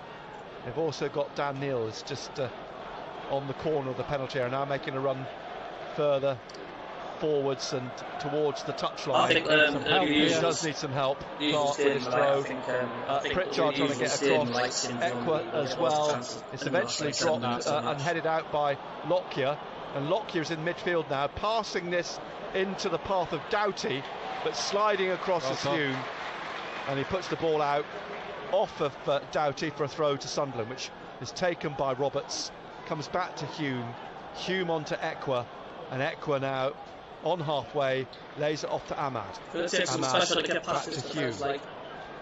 Hume just inside the Sunderland half. I don't think the type of player that will be Hume gets it back again from Ahmad. Ahmad just can't find a way into the game, and we've got to try and get him in. Find a way to get him into the game. Try to find a way to get Roberts in the game. Yeah. Here is Gelhardt. He's doing his best on the far side, but it's a throw to Luton. So far, the first half on points would go to Luton Town, they lead 1-0. They've done the homework. Yeah. Very, very quiet stadium. Drame will take this throw for the visitors to Nakamba, back to Drame, back again to Nakamba, and he plays it, lays it off behind him again to Drame, who plays it back to Lockyer in the middle of the Luton half, and he's lifted it down the left, looking for Doughty, who's of course scored here in the 1-1 draw earlier in the season. Ahmad tried to tap it away from him. In the end, it's Ekwah who blocks him, and Ahmad comes away with it, flicks it inside to Roberts, back to Ekwah, and Ekwah now trying to shake off Bell down the right touchline. He's doing well so far, and eventually it's Adebayo, and eventually gets it inside. Panzer gets it back, but then Bell gets it through to Adebayo. Adebayo trying to get it across here now to Drame, and it's knocked away out to Pritchard on the right.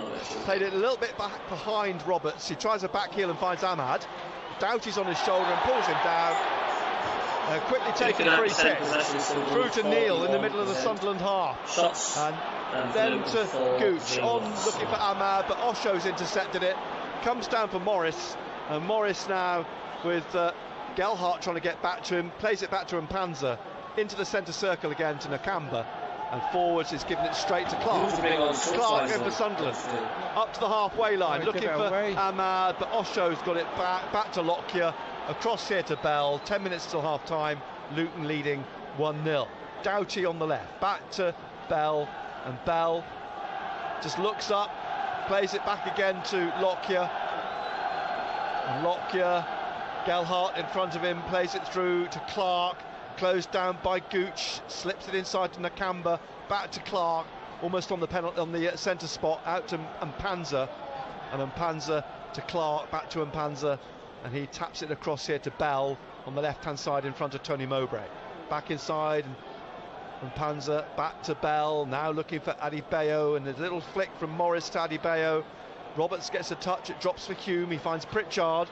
Pritchard looking for the run of Ahmad, over the top of Osho. Ahmad will chase Osho, Osho will chase the ball, and it gets it over on that right-hand side and plays it back to the goalkeeper. Horfaf passes it out here, it's a clumsy pass, and it is an attempt by Mpanza to keep it in, but the ball slowly rolls over the touchline. And it's a throw to Sunderland on the right here. Somebody to throw the ball to. Roberts will take it, but he needs some help. Gelhardt's made a run. Gelhardt down the right of the penalty area, into the corner almost here, forced there, and he's got hold of it, and he's played it off Bell for a throw in the corner on the right-hand side at the Roker end. Someone just said we've got Roberts more to take chance it again, but again he needs some help. Ahmad drifts across here. Pritchard's there as well. Here's Ahmad, and he tries to get it back to Roberts, but it's come off him, off clearance on this left side. I think from Mpanza. Tony Mowbray needs to get the players in at half-time. Keep it at 1-0. Can't afford to concede another goal, just to settle them down. It's just not happening, is it? Not at the moment. Not at the moment. How many times have I seen Bell is going to take Gary the Bennett here, this one, throw. How many times have I seen Gary Bennett here? Luton down the line, and Roberts trying to get on the end of it. Morris got it away, and out it goes for a throw to Sunderland. The ball chucked to Roberts by a ball boy, and Roberts then halfway inside the Luton half. Luton leading 1-0. Drops to Pritchard, back to Roberts. And Roberts 92 people trying to get away in through the middle and gets it back to Gelhardt. and it's brought down by Mpanza. Looks like he's just not ready for the Peli Mpanza just outside the penalty area on the right. Has he? Has he been booked? No, he hasn't. Oh, Nakamba, hasn't he? It was Nakamba who got the booking earlier on. He's going to get a yellow here, I think. Being spoken to and shown the yellow card.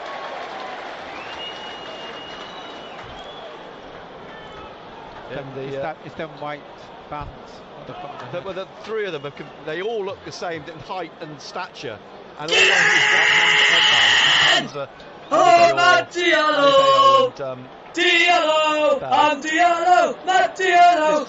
Mattiello! Pritchard or Ahmad. A two-man wall. The free kick's a couple of yards outside the penalty area in midfield. And who fancies it? Ahmad? With his left foot. With his left. Oh, he's beautiful. By Pritchard for Ahmad.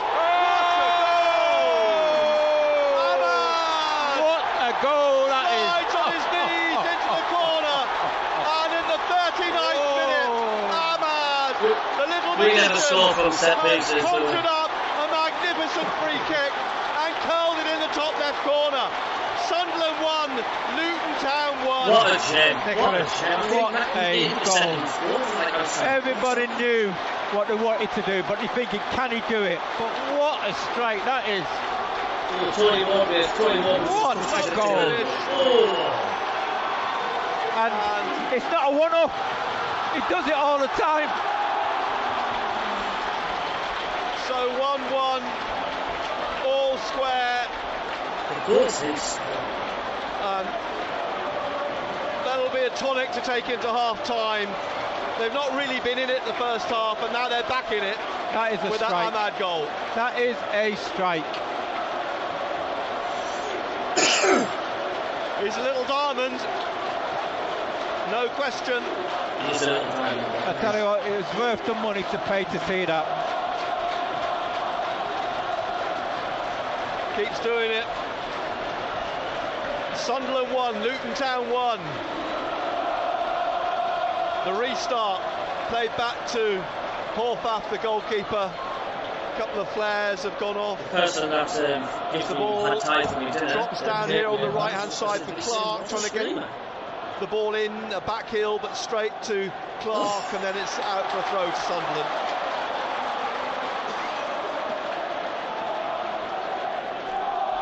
One all as we head towards half time, just under 5 minutes.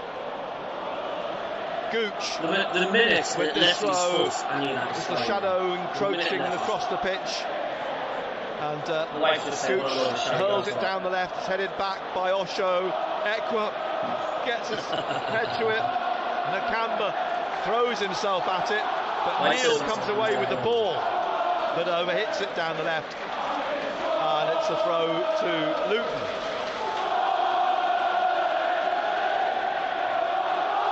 The stadium explodes into life again, almost literally in some cases away to our right, as Luton have this throw. Dramé on the far side, inside the Luton half, all square, 1-1. Down the line it goes, headed away again by Neil, drops to Clark, and Clark swings it across straight to Roberts in the centre circle. Doughty on his shoulder, he got caught by Doughty, Roberts, and it's a free kick in the centre circle to Sunderland.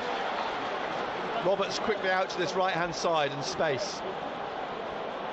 Dan Neil calling for the ball. I think he's going to take the free kick. Good time to score. Get themselves back in it.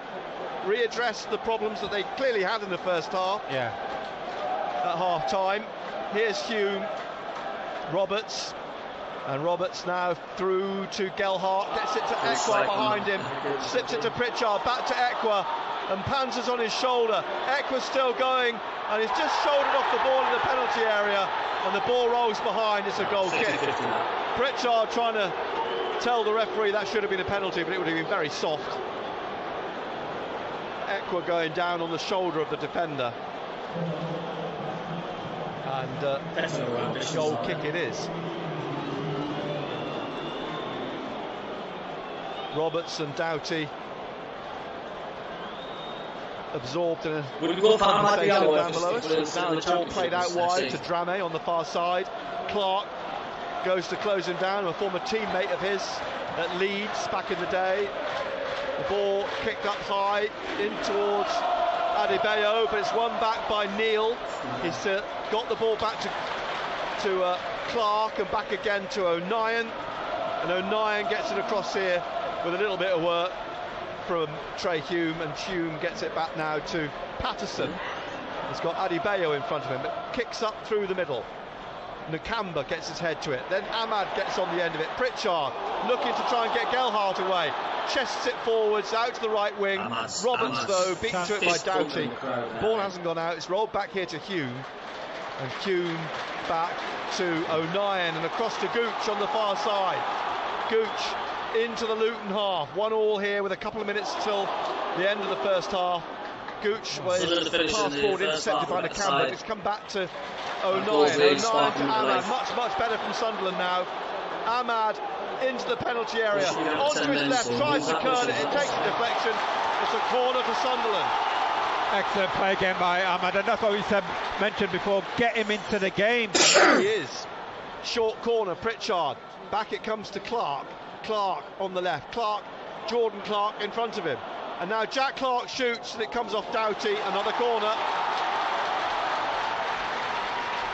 You can smell where the flares were released now. That just drifting round into the back of the west stand.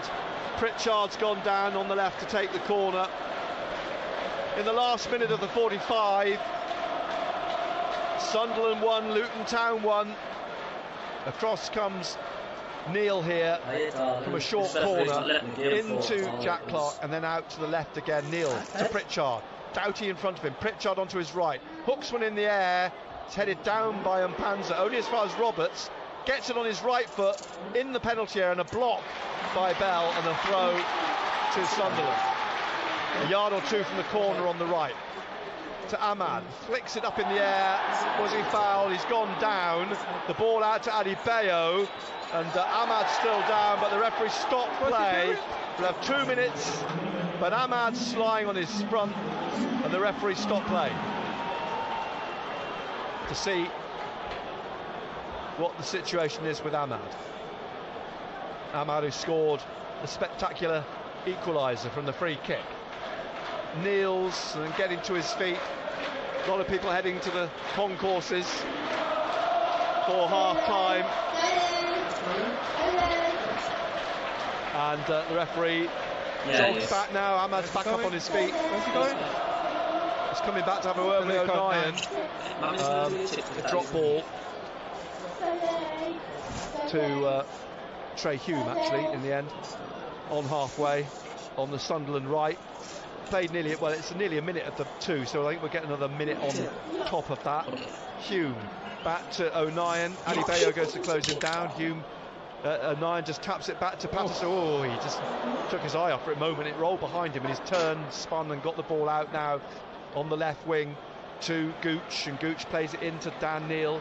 Neal across to Hume here on the right hand side, and forwards to Ahmad. Ahmad has got Bell in front of him, plays it back to Hume, up towards Roberts, a foot in from Doughty, it drops for Hume. Hume now sprinting away through the middle, has to be careful here because Morris was lurking, and that's with Ekwah to Roberts, back to Ekwah. Ekwah, Ahmad's on his right, Ekwah's still going down this right hand side of midfield. Roberts is making a run through in towards Gelhardt, poked out to Dan Neal, now to his right Ekwah. Ekwah shoots straight at the goalkeeper. Coming up to 2 minutes, but I think we'll get another minute. Horvath saving them from Pierre Ekwah. In fact, we're not going to get the extra minute. That is the 2 minutes. Half time then, they go in all square thanks to Ahmad's free kick in the 39th minute, when it didn't look like Sunderland were going to find a way back before half time. They didn't at all, but you mentioned before that about Ahmad. He wasn't in the game. We need to get him the ball. The likes of Roberts needs to get on the ball, and you can see what Ahmad could do. What a strike that was. Beautiful. It was fantastic, and it's not a one-off. The amount of times we've seen him do that, you could call him, he's a magician, isn't he? He is. He can change games. He's changed this game without question now. 1-0 down after 11 minutes. Adebayo thumping one in the roof of the net from a corner initially. Patterson made a save, but it dropped to Adebayo, couldn't miss. And then really Sunderland were struggling to find a way into the game, but they got a free kick just outside the penalty area on the right hand side. A little tap from Pritchard, and a lovely curling shot into the top left corner from Ahmad to bring the sides level at half time. A long way to go, of course, but Sunderland still very much in this at the break, and we will bring you the second half, of course, on BBC Radio Newcastle and SAFC.com. At the interval, it is Sunderland 1, Luton Town 1. My mate says local BBC. We are driven by an absolute compassion to make a difference. Together, we can make a difference. Realise the power of friendship. Oh, wonderful. This says from your friends at BBC Radio Newcastle. Oh, brilliant, thank you. Without you, we're absolutely out. You mean such a lot to us. Our listeners are our friends. Together, we can make a difference. Absolutely amazing. We can make things better. BBC Radio Newcastle. Sunderland 1, Luton 1 at a half-time. Things looking a bit brighter at the Stadium of Light. That Ahmad cracker just before half-time. Joe Gelhardt very lucky to still be on the pitch after that early elbow. We will see whether he is available, whether any action is taken before the second leg. 45 minutes of the first leg remaining. First, we'll be back with Nick Barnes and Gary Bennett for commentary of that second half very shortly. But our first commentary of the afternoon saw Newcastle United draw 2-2 at Leeds United in the early Premier League game. Leeds, managed by the former Newcastle boss Sam Allardyce, of course, went ahead early on, then had a penalty saved, but then Newcastle came back and they were leading 2-1 with 20 minutes to go. Callum Wilson having scored both of their goals from the penalty spot, but then a late strike from Rasmus Christensen took a massive deflection off Kieran Trippier as well. Meant the points were shared. Junior Firpo the Leeds defender sent off in the dying minutes as well. Eddie Howe, Newcastle's head coach, spoke to our Newcastle United commentator Matthew Racebeck afterwards. We knew today was going to be a big challenge for us. I thought started really well. I was really pleased, and then we conceded, and then the penalty happened for them, and we feel the worst. So we did well to regroup and come back into the game. To get into the top four is never going to be easy, and this game today was never going to be easy. So we're disappointed being 2-1 ahead not to get over the line, but we have to accept that. We have some games to come, but it's in our hands, and at the start of the season we would have given everything to have been in this position. Eddie, you had Alexander Isak on the pitch, but Callum Wilson took both the penalties, so is he your number one penalty taker then, because Isak obviously has taken 2 and scored 2 earlier in the season? Well, I think the thing is, Razor, I'd back both players to take penalties and score. Callum took the honour today, but both have taken huge penalties for us and taken them very well, so I'm delighted that Callum took them, and the way that he scored the goals, it was great to see. And what about your goalkeeper, Nick Pope, because he saved a penalty at a key time, because it would have been a long way back from 2-0 down. But not only did he save the penalty kick, he got up and then was able to push the ball behind. He's been exceptional this season, all season for me. And that was probably the biggest moment, of the season at that stage, where he's, could have been 2-0 down, and it would have looked a long way back, as you say, with the crowd and the energy that we were facing at that moment. So it was a huge save, and as you say, did well with the rebound as well. So delighted for Nick. He's such a level-headed lad. I think he deserves all the credit. And finally, with your good goal difference, superior to the 2 teams below you, this could be a really good point, couldn't it? It could even be the point that does it for you. Yeah, and that's where you've got to control your emotions, even for me. So I'm hugely disappointed standing here talking to you, but you have to put it into context. It could be a huge point. Who knows? The season is still in our own hands. We have 3 huge games to come, but we're in a great position from where we started the season. Eddie Howe there talking to Matthew Racebeck. Newcastle's next game at home to Brighton on Thursday evening. Elsewhere in the Premier League today, all the other games kicked off at 3 o'clock, and Southampton have been relegated, losing 2-0 at home to Fulham. Carlos Vinicius and Alexander Mitrovic with the goals. The Saints captain is James Ward-Prowse. He's spoken to the BBC's Chris Wise. I think when these sort of things happen, you go away individually as a club, as a team, and you look at yourselves and think, have we done everything that we can to achieve our goal? And I don't think we have, and that's a shame. That's a shame, because I think it's all about having no regrets and leaving everything out there, and over the course of the season that's caught up with us, and ultimately that's why we are where we are now. What do you think the main sort of areas of failure have been, the ones that you're alluding to, where perhaps you haven't done everything that you feel you could have done? No, like I said, I think as a team, a club overall, everybody will go away now and think about the season that's gone by, and have decisions been right? Have we been good enough on the pitch? Have we as a group, as a team, done everything we can to progress and to be there out on a Saturday and perform in the way that we should be? I believe we should be performing at a better level than we have done, and ultimately we've not done that on a consistent basis, and over the course of the season it's not been good enough. From the first day of pre-season right until now, you can feel that the standards of the club and everything slipped away, and that's ultimately why we are where we are now. And for you personally, this is really going to hurt, because you weren't even there when the club last were playing in the Championship. I think I'm right in saying your league debut was actually pretty much the first game of the Premier League season when Saints came back in 2005. So you've been there right through. Yeah, I have been. I've seen right through when I was 8 years old the journey that the club's been on. The ups and downs, the good times and the bad. And this is a bad time, but I'm sure with the good people that are at the club, it'll be back in the Premier League in no time. That is James Ward-Prowse there, the Southampton captain, talking to Chris Wise after their relegation today. At the other end of the table, Manchester United beat Wolves 2-0. Anthony Martial in the first half, Alejandro Garnacho in the second. It means that United go level on points with Newcastle. Here is Manchester United's head coach Erik ten Hag. He's been speaking to Gary Flintoff. We are very good in to make the opponent's goalie man of the match. And we did it already several times this season. So, I wish to be a little bit more clinical. For manager, for staff, it's much more relaxed, so that is what I ask from my players. And was it one of those games today that it's all about the win rather than the performance? Yeah, but if you play good, the chance is higher that you get the win.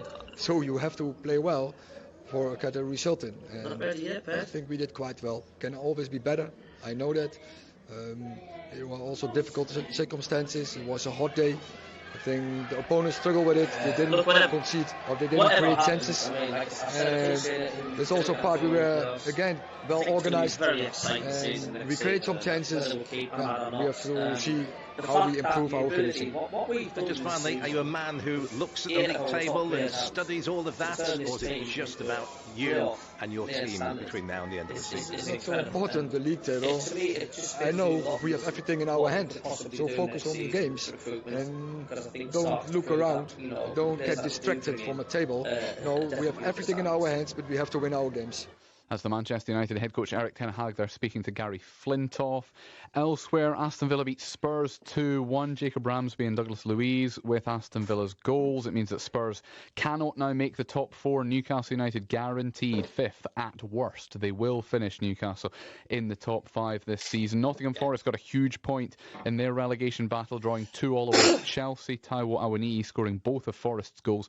Raheem Sterling scoring both of Chelsea's goals. And Eberechi Eze scored both of Crystal Palace's goals as they beat Bournemouth 2-0. The first leg of the second semi-final in the League One playoffs. Bolton won, Barnsley won the full-time score. With 2 goals coming in the space of 4 minutes in the middle of the second half. The League Two playoffs are underway as well. Salford City 0, Stockport County 0 as they approach half-time in that one. That's the first leg. It was the National League playoff final at Wembley and it went to the wire. Chesterfield 2, Notts County 2. After extra time, Chesterfield had the lead after 5 minutes. Notts County didn't equalise until the 87th. Then Chesterfield took the lead in extra time. Then Notts County equalised again. And Notts County win 4-3 on penalties. Archie Mayer, the goalkeeper, brought on just for the shootout. Sam Slocum played 120 minutes of the normal game. And then Archie Mayer came on, saved 2 of the Chesterfield penalties. Macaulay Langstaff and Kedwin Scott, formerly of Gateshead, both scored their penalties for Notts County. Kedwin Scott scoring what turned out to be the winner. So Notts County will play in League Two next season. Would have been a bit of an injustice if they hadn't, wouldn't it? Let's be honest. In the Scottish Premiership, this feels like a long time ago now, but Rangers beat Celtic 3-0 in the Old Firm derby. Celtic already champions, Rangers already guaranteed second. To cricket then, day 3 of Durham's County Championship match at home to Yorkshire. It's been finally poised for about a day and a half now. Where do things currently stand, Martin Emerson? Well, this is on a knife edge now because at tea, Durham were in a decent position. They were 109 for 2 and needed another 137 to win. Don Bess was bowling and in between overs he got bashed in the knee off a ball from a Michael Jones shot, and he couldn't bowl the next over. He limped off injured, so the ball was handed instead to George Hill, who got the wicket of David Beddingham with his third delivery, caught behind for 19, and that sparked a clap. Solly Robinson went for 13. Michael Jones then giving out LBW to Matthew Fisher for 56. I don't think it was a very good decision at all. It looked too high. And after that, Deleda played on 4. Clark went for 9. And Patel got a first ball at LBW as well. So Durham collapsing, and they lost 3 for 20 initially. Well, Fisher took 3 for 20 in 6 overs. Durham had gone away and lost a number of quick wickets. I think it was something like 6 for 38, something like that in 10 overs. Found themselves in a real spot of bother. They are currently 184 for 8. They need another 62. They've slightly had a shock around the batting order as well. Bryden Course has been injured and hasn't been on the field today, but we're told he can bat if needs be, and that would be in a few minutes. Now, technically only 3.5 hours left in the day, but we could see an extra half hour here because Durham are 8 down and the umpires might feel there's a chance for this one to finish tonight. Martin, thank you very much. Whether it finishes tonight or does roll over into tomorrow, Martin's commentary continuing on the BBC Sport website and app. It is playoff semi-finals in the Premiership as well. Sale take on Leicester tomorrow, but today it was first against fourth. Saracens hosting Northampton, and the regular season winners ran out. Relatively comfortable winners today as well in the end, 35 points to 18. They were 21-3 up at half-time. Saints then mounted a little bit of a comeback, but it is Saracens who get through to the Premiership final. Sean Maitland scoring a couple of their tries. Owen Farrell converted 3 tries and scored a penalty as well. So Saracens will face either Sale or Leicester in the Premiership final. In Rugby League's Super League, St Helens beat the Salford Red Devils by 26 points to 12 earlier on today. Most of the games in the Super League were played last night. One other thing as well, and then we stick with Rugby League because the only local fixture to make you aware of this weekend, Newcastle Thunder away to York City Knights in the Championship Championship. York, who knocked them out of the Challenge Cup last month, taking on each other in the Championship. That one, a 3 o'clock kickoff tomorrow afternoon. Can you imagine how loud the stadium of Light would be, though? Luton won at the Stadium of Light at half time, and Nick Barnes and Gary Bennett are back with full second half commentary right after this. Half-time highlights. Total Sport. BBC Radio Newcastle. There's 4 players waiting to break from the penalty spot. It's driven in here, looking for Morris, who gets his head on it. It's in the air at the edge of the 6-yard box. Osho, Adebayo trying to get on the end. Oh, what a save by Patterson! But it's put home by Adebayo. An initial save by Patterson, drops in the 6-yard box. Adebayo follows up, and Adebayo has given Luton the lead. Free kicks a couple of yards outside the penalty area. Well, let us know, is that better Redshifts kick? Let us know. Who fancies it? Ahmad with his left foot. With his left, is tapped by Pritchard for Ahmad. What a goal that is! Right on his knees into the corner, and in the 39th minute, Ahmad, the little magician, has conjured up. Yeah, that should be any better. Just let me know. I'm even guys to time for Sunderland won, Luton Town won. Come on, Sunderland. The EFL playoffs. BBC Radio Newcastle. Perfect timing as the Sunderland players sprint out of the tunnel for this second 45 minutes, led by captain Lyndon Gooch. No changes at the break. Ahmad's wonderful strike to get Sunderland back in the game. And so Sunderland, Patterson. Got the subs, Ahmad Diallo's gone off, Jermaine Defoe's coming on. Neil, Ekwah, Roberts, Clark. He's got a wee filly on front of his t-shirt. On the bench, Bass, Huggins, Barr, Taylor, Niaji, Mishu and Anderson. I asked one of the Luton Town analysts to say why are the three wearing white headbands? He said, I haven't got a clue. It's just a thing. So I don't know, we're still none the wiser as to why they're wearing white headbands. Bell, Panzer. How's the anxiety meters doing? So outcome Luton for the second half. No changes for them. Porforth in goal. Osho, Lockyer and Bell, the back three. Then a midfield of Dramé. Yeah, I think you've got a couple of boxes open there. Nakamba, Mapanza, Jordan Clark, and up front Morris and Adebayo. That's the Luton Town line-up. Referee Tim Robinson. Sunderland will get the second half underway. They're defending the Roker end in the second half in their red and white stripes, and Luton in their navy blue shorts and white shorts. All square. Sunderland 1, Luton Town 1. Would you be happy with 1-1? Gelhardt waiting just to kick off. Tim Robinson, the referee, in a yellow shirt, standing at the back of the centre circle at the moment in the left half. He's jogging across to the fourth official now, Andy Davis, and having a word with him, taking something from him, and now walking back towards the centre, the referee. Gelhardt still waiting to get the second half underway. Only a small section of the pitch still in sunshine as we wait for the resumption, and Gelhardt gets the ball back now and is tapped by Neil to Hume, back to O'Nien, and out on this left-hand side to Gooch. And Gooch just out towards the touchline, trying to play it up towards Gelhardt, who gets a foot wrapped around it, and so does Lockyer. And it's a throw to Sunderland on the left, halfway inside the Luton half, which will be taken here by Jack Clark by the looks of things, or it will be eventually if he can find someone to throw it to, and he finally does. Down in the corner, Ahmad, he plays it off Lockyer for a corner. Excellent play. Good play, intelligent play by Ahmad, wins the corner. Sunderland's fourth corner, and Pritchard is going to take it. Jogging up into the 6-yard box is Luke O'Nien, back on the touchline, just a few yards back from Pritchard, and Ahmad just outside the D. And Pritchard, right arm raised. Here he comes with his right foot towards the far outside of the 6-yard box, but it's headed away by Nakamba, only to be picked up by Roberts on the far side with Ahmad.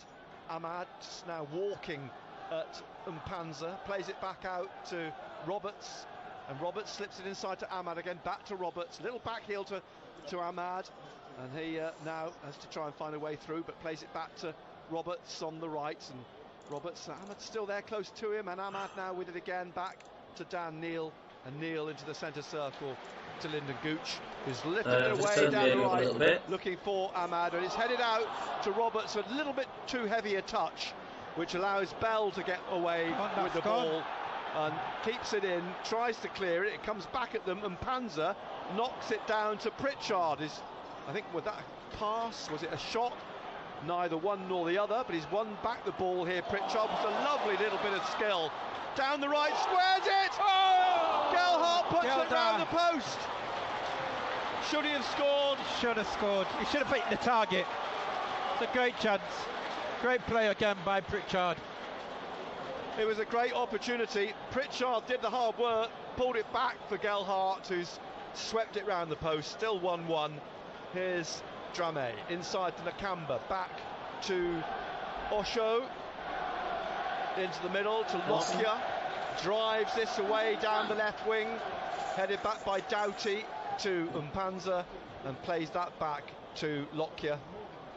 Lockyer just holding it for the moment, closed down by Gelhardt, but then the ball given away to Pritchard. Pritchard, well done, taking this on, and it's just scooped up off his feet by Jordan Clark. He slips it back inside to Osho at the corner of the penalty area, looking here for Adebayo, but across came O'Nien. He puts his foot through it and finds Ekwah, and now just inside to Neil, back to Ekwah, and back in the centre circle to Hume. Hume on the right hand side, and then out wide again to Roberts. Roberts sprinting into the centre with the ball, skipping through right in front of the referee, goes round the back of another one, through now towards Gelhardt, but the ball knocked away from him, and Nakamba will take this up, and playing it to his left hand side now, on into the Sunderland half. Got to go to it's him. Edge of the area, and down on that left hand side to Bell, who sweeps it right across the penalty area, and out for a throw to Sunderland. Lockyer's gone down. Lockyer, yeah, is down on his back in the penalty area. Just sort of getting down. Fouled it every team has done this. Strolling back, he's going to get some treatment. There's absolute FR wrong with him. It's been a fairly sort of frenzied start to the second half. Every team was undercut. Discarded his white headband, by the way. It makes things slightly easier in terms of identification. Now it's only Bell and Adebayo wearing white headbands. But Lockyer in the wars, he got to, well, we heard Colin White at half-time talk about that incident where it looks as though Gelhardt elbowed Lockyer in the face. Like it's his ankle, isn't it? But this is his ankle, isn't it? Yeah, he's getting treatment to his ankle. Is that right? We're going to get up in a minute and start running around. So the players coming across to the touchline as Lockyer's helped to his feet. 1-1, 5 minutes played of the second half. Stoppage though, and Lockyer just walking across here towards the touchline now. Players drifting back out. Mike Dodds in conversation with Dan Neil. Yeah, they're going to pick the sub on. Either maybe Dan Potts. I'm thinking it might well, yeah. First, you'll get 50 likes. Hit that thumbs up, thanks. In the chat. On the watching. Luton Town bench, who played last Monday against Hull.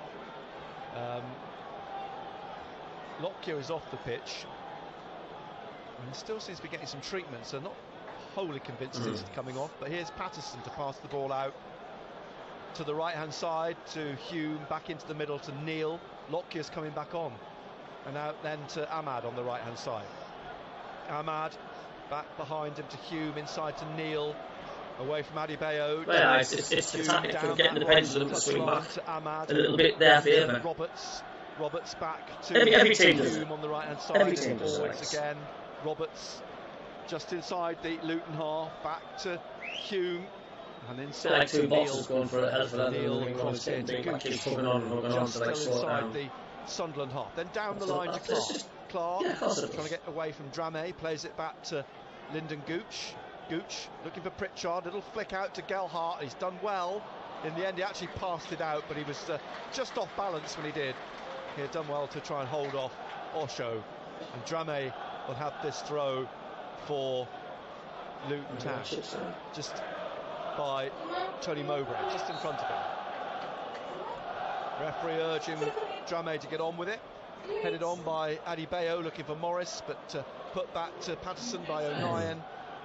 Patterson swings his left foot through it, bounces down away from Pritchard on towards Gelhardt, who manages to get the ball down to Pritchard, and then he's fouled Gelhardt by Osho, and it's a free kick on the left-hand side, and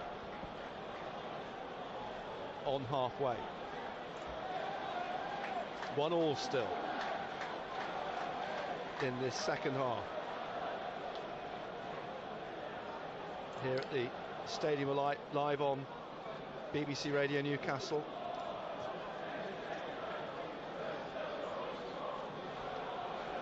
Gooch on the left, tries to play it to Clark, but just passes it out for a throw to Luton. Back to the goalkeeper. Pritchard went to close him down and cleared. Comes back down for Jordan Clark to lay it off to Bell on the left, trying to find Morris. Comes back to Jordan Clark, into the middle now to Mpanza, and Mpanza is waiting for support, and it's Osho, and he's come forwards down the right to Drame, and back to Osho. A high cross, Morris heads it back down straight to Dan Neil to come away, being chased by Adebayo, but gets it to Ahmad. Down the line on the right hand side, Roberts, and he swings it back to eventually Patterson, is it? Or Gooch? I'm not going to be giving anything away this match. Penalty area. Out he comes, down the left side, looking again for Clark, frustrated, the ball didn't reach him, swept past him, back to the goalkeeper. Nearly 10 minutes of second half played, the whistle's blown, it's a free kick to Sunderland. Just left of the centre circle. And 1-1 we are at still, the score at half-time. On halfway. Neil just plays it across here to Gooch on the left-hand side. Out wide again to Jack Clark. Down in front of Tony Mowbray, back to Luke O'Nien. O'Nien to Hume. And forwards looking for Ahmad. He's got caught though on that far side. Last time I was able to tune into Watford game, much different vibes today, absolutely. Just inside the Luton half to Sunderland.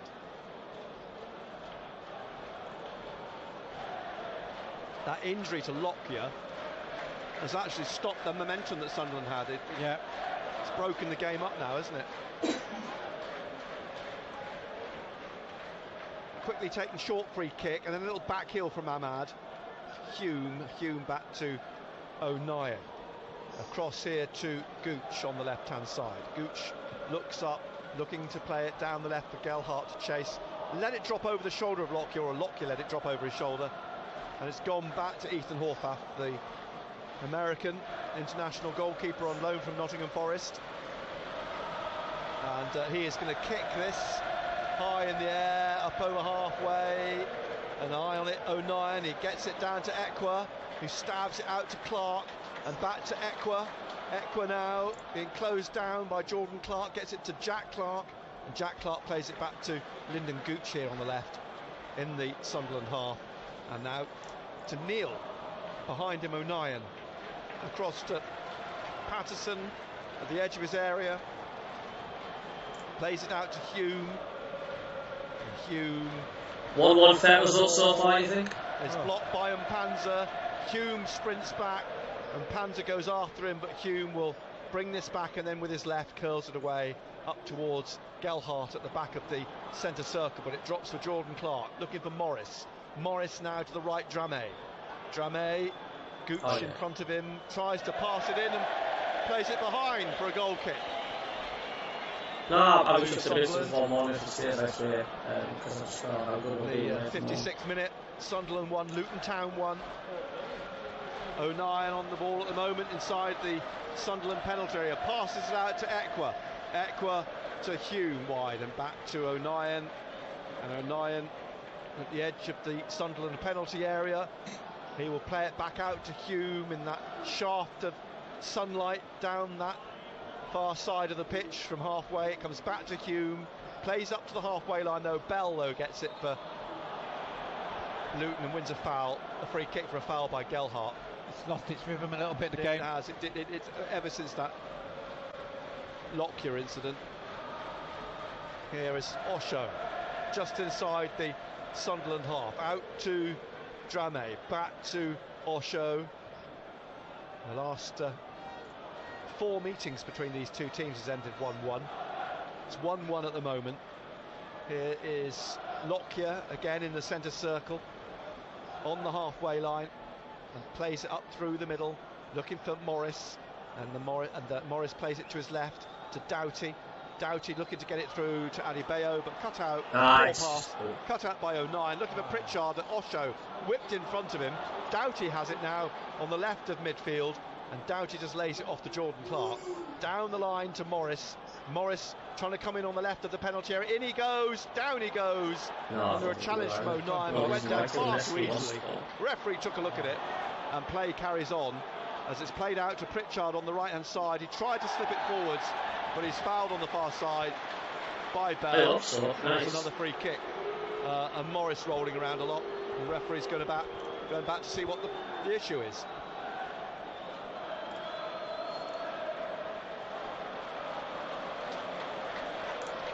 No issue, so the referee heads back towards the far side where it will be the free kick to Sunderland. Ball plonked down by Roberts. Hume comes forward. So given quite easy a message. So has he? Yeah. Right. You'll have to read it. He has to read it first, but you'll have to defend it. Was it actually a handwritten note? Sure was it? It was. And the ball's just been driven by Roberts straight to Jordan Clark in the middle of the Sunderland half, and he's still going, but he gives it away to Ekwah. Both sides as bad as each other. Ekwah gives it away to Lockyer. Lockyer pushing on, Gelhardt on his shoulder, looking for Doughty on the far side, but in goes Hume, gets the ball away, and Roberts now can come away with it on the far side. Slips it inside to Ahmad, back to Roberts. Roberts now laying it off square to Neil. Neil out here on the left-hand side to Clark. Jack Clark now dribbling on, but Dramé puts a foot out, and the Leeds United man is on loan from Leeds, stabs the ball out for a throw to Sunderland. 1-1 still, an hour played, and the ball won back by Dramé, digs it out, gives it straight to Gooch in front of Tony Mowbray, and then Osho gets it back from Jordan Clark out to Dramé on the right. Dramé just chipping it forwards into the Sunderland half. O'Nien lays it off back behind to Patterson, jogs back to pick up the ball from Patterson and play it across to Hume, and Hume on to Ekwah on the right. Amari Bell on his shoulder, but Ahmad picks it up. Ahmad to Roberts in the centre circle, now to his left to Pritchard. Pritchard out here on the left wing to Jack Clark. Jack Clark trying to come in from Dramé, but wins a corner. Hey? No, the goal kick, says the referee. 1-1 in the 61st minute.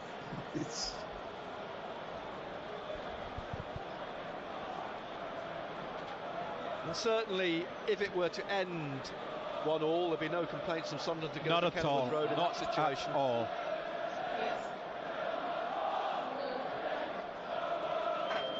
Horvath, a goal kick.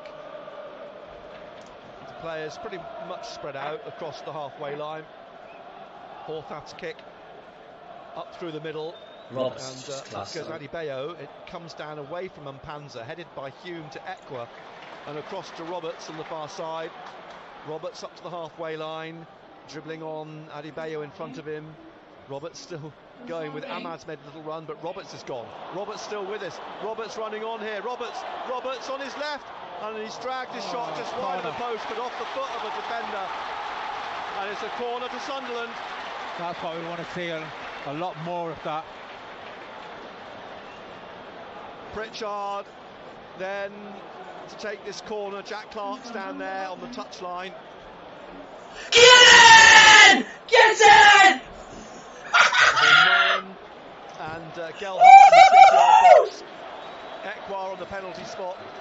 Ekwah's having a word with the referee about something. It's got to be 10 yards. I think it's a 10-yard issue. The players, the Drame and Jordan Clark, are not 10 yards back. Short corner to Jack Clark. Pulled back to Ahmad on the left-hand side. Inside now to Dan Neil. And now to Ahmad again at the edge of the area. Just ran away from him for a second, but he's still got it. Out to Jack Clark. Jack Clark onto his right foot. Curls one in here. Trey Hume! Non-brilliant corner! It's 2-1 to Sunderland in the 64th minute. Sunderland 2, Luton Town 1. Fantastic. Sure, it was Trey Hume Hume. who nodded it home in the bottom corner. Work from that corner.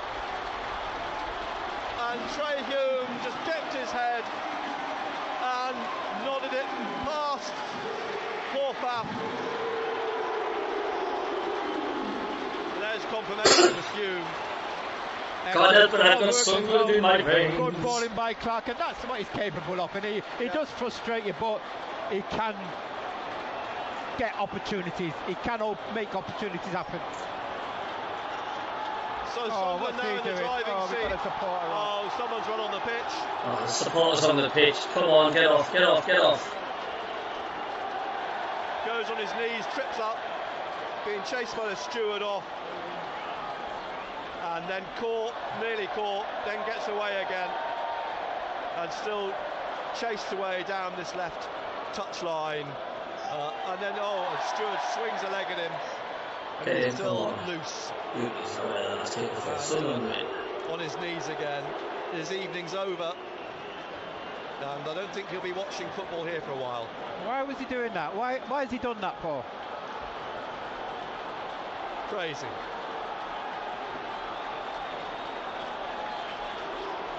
So 2-1 Sunderland lead. Trey Hume with that second, and the restart from Jordan Clark. 25 minutes to play,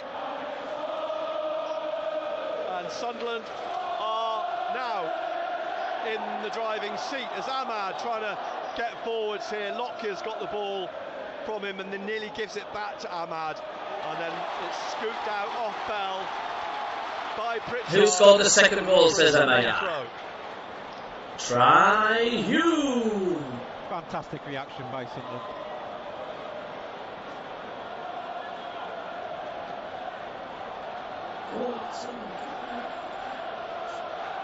Throw on the far side. Be taken by Roberts, finds Pritchard, back to Roberts. It's a little short pass. It's played inside now by Gelhardt. Looking for Ekwah.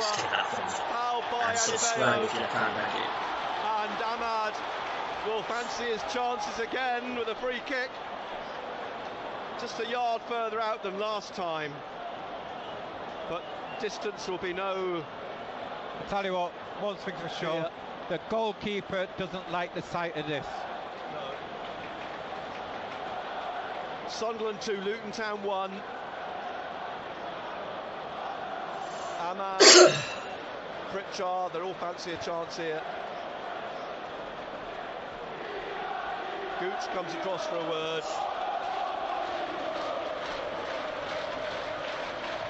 Horvath trying to get his angle sorted. Pritchard steps back from the ball. The referee's marched forwards and back again. He cannot do it again.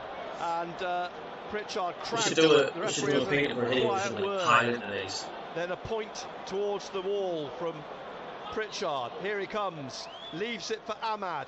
Ahmad with his left over the bar. This is all Sunderland, like, this is all Sunderland. To Luton. I don't think they'll fancy going back to Kenilworth Road trailing in the semi-final. Sunderland in my veins.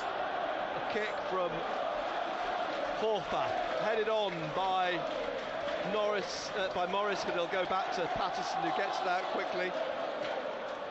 And a block by Drame as Gooch tries to clear for a goal kick.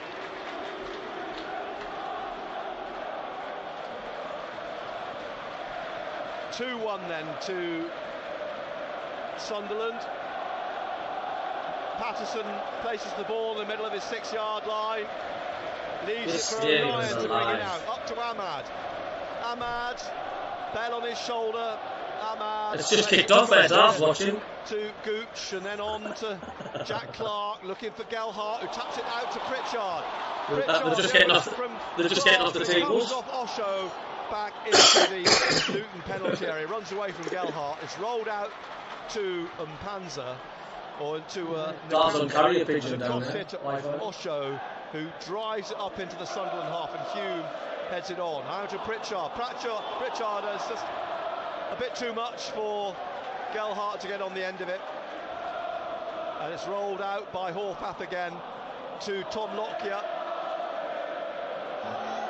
Terrific atmosphere here. Near the third place, says John North, absolutely. Lockyer. Looking for some options here for Luton. Across to Osho. Back to Lockyer.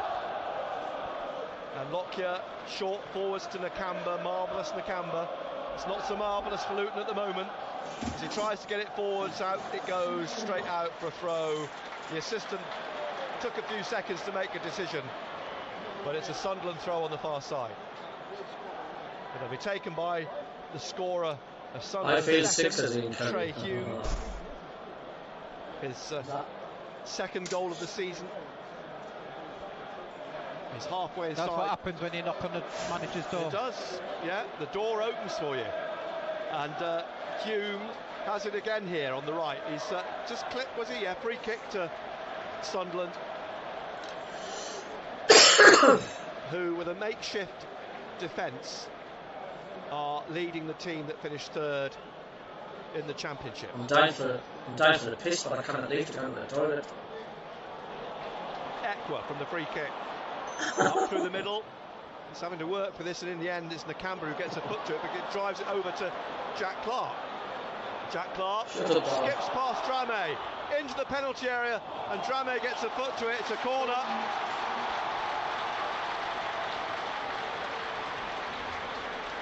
And Sunderland, since they picked up that rhythm again.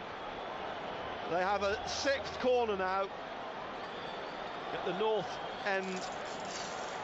Pritchard strolling down to take it. And O'Nien again up, Gelhardt.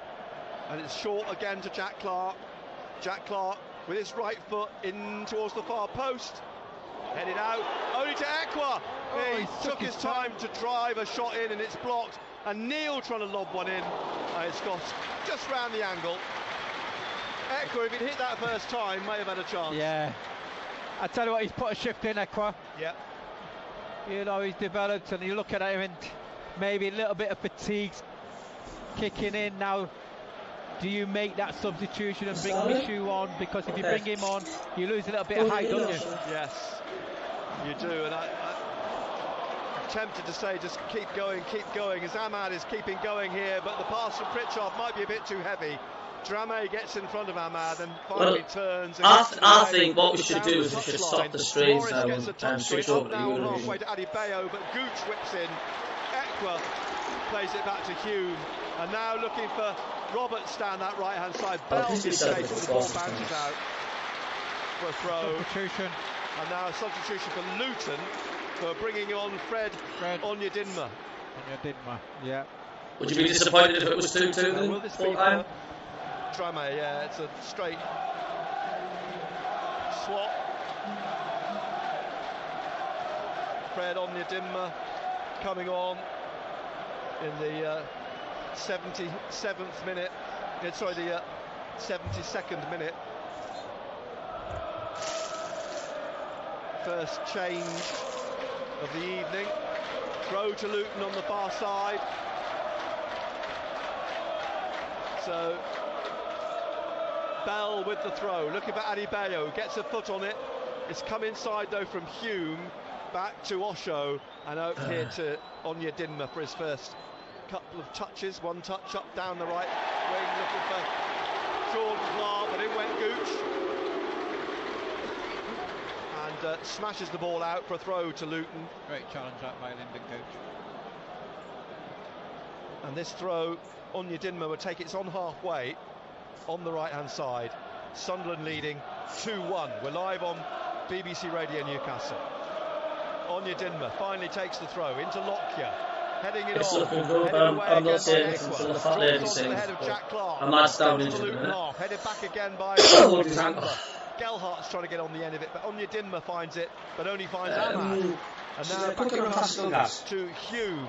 Happy to drive it down the right to Ahmad, but it's stabbed away only as far as Roberts. Roberts skips in here. Roberts and Ahmad's on the floor still. Roberts, oh, he's blocked by Doughty. Another free kick. And Luton, they seem intent, as Doughty is booked, on giving away free kicks, where Ahmad exacted maximum damage from them. They are struggling a little bit, Nick. The pace, Roberts is coming in, and Ahmad, I think you look at the first half, first 45 minutes, they've worked very, very hard to make it difficult for Sunderland in the first 45 minutes. I think there might be a little bit leggy now, giving away a lot of fouls. This will be let's have a third. Come on, says Philip. Not good if Ahmad is. Come on, Ahmad, shake it off. Side at the moment, receiving treatment. He's struggling. It looks like he is struggling, doesn't it? They're just stretching his left leg, his knee. It would be a real blow if they were to lose Ahmad. As he's sitting up now, and fingers crossed is okay. The referee's standing over him. He's going to get up here, Ahmad. Thank heavens for that. The stadium breathes a collective sigh of relief. It's illustrated by them all clapping. They're just pleased to see him back up on his feet. No. Will he get on to take the free kick? Pritchard might have to try and curl one in. He'll be happy to do so. Pritchard there with this free kick. Sunderland leading 2-1 with just over a quarter of an hour to go. Second leg at Kenilworth Road on Tuesday night. It's a kick-off on Tuesday. 2 in the wall, and Roberts has come across a quick word, and Ahmad, is he going to come back on yet? Doesn't look like it. You have to be a spectator. He's in a good position to watch the ball drive into the top corner. Pritchard, right arm raised, here he comes Pritchard, he curls it in, and just a little bit too much on it, down the left side of the 6-yard box for Hume, who's stretched to try and get his foot to it. And comes back and shakes Pritchard's hand, and Ahmad's back on, and a goal kick to Luton. Absolutely. Placed on the 6-yard line. Forfap comes forwards with this now. Up, down the right side, looking for Morris. Looks for a free kick. Foul by Jack Clark. Climbing over Carlton Morris. God, they're chopping Ahmad Diallo to bits, like. Right side, they're chopping down midfield. Ahmad Diallo like Lumberjacks in a flame for us. The referee was talking to Lockyer, and Now Ahmad is waving his arms around, getting Pritchard back. A one-man Ahmad wall. It's passed down to Onyedinma in front of Jack Clark. Inside to Jordan Clark, who's looking to play it into the penalty area, but O'Nien hooks it away, out to Ahmad. He takes it on his left foot, and now just spins around Jordan Clark, shakes him off, brought down by Jordan Clark, and it's going to be a yellow card for the Luton midfielder.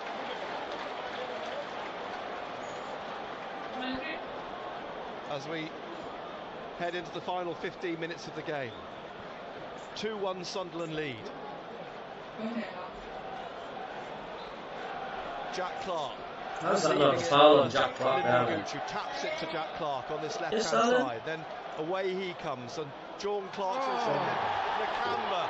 Well, he got the ball to the referee, and out it comes to Onyedinma on this right-hand side, and out it goes off Onyedinma for a throw to Sunderland. Lyndon Gooch is having strong words with the fourth official. As is Michael. We weren't happy with the challenge. And so... Oh, it's on Clark, I know. Gooch still involved in the conversation. One of the... Getting a bit heated. He is getting a bit heated. He's having a conversation with one of the Luton coaches. And now gone out again. Another throw to Sunderland. Inside to Gelhardt. Tried to get it across to Roberts or Ahmad.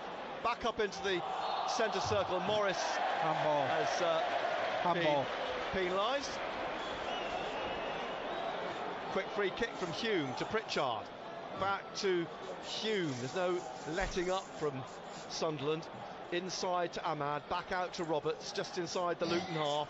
Back again here to O'Nien. And now out to Gooch, and forwards down the left wing to Jack Clark. Inside again to Gelhardt, who gets it back to Lyndon Gooch.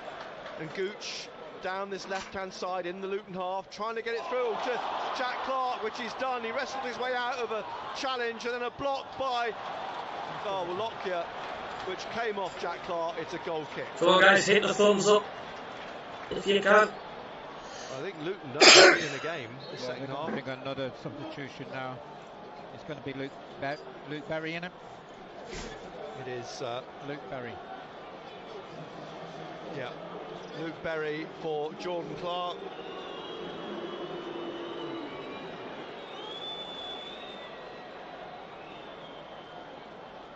Off he comes, on goes Luke Berry. Been a good few years now at Luton, having moved from Cambridge United. Is still fuming on the touchline. 2-1 Sunderland lead. We've just over 10 minutes of the game left. Second leg to come, of course, live on BBC Radio Newcastle on Tuesday night.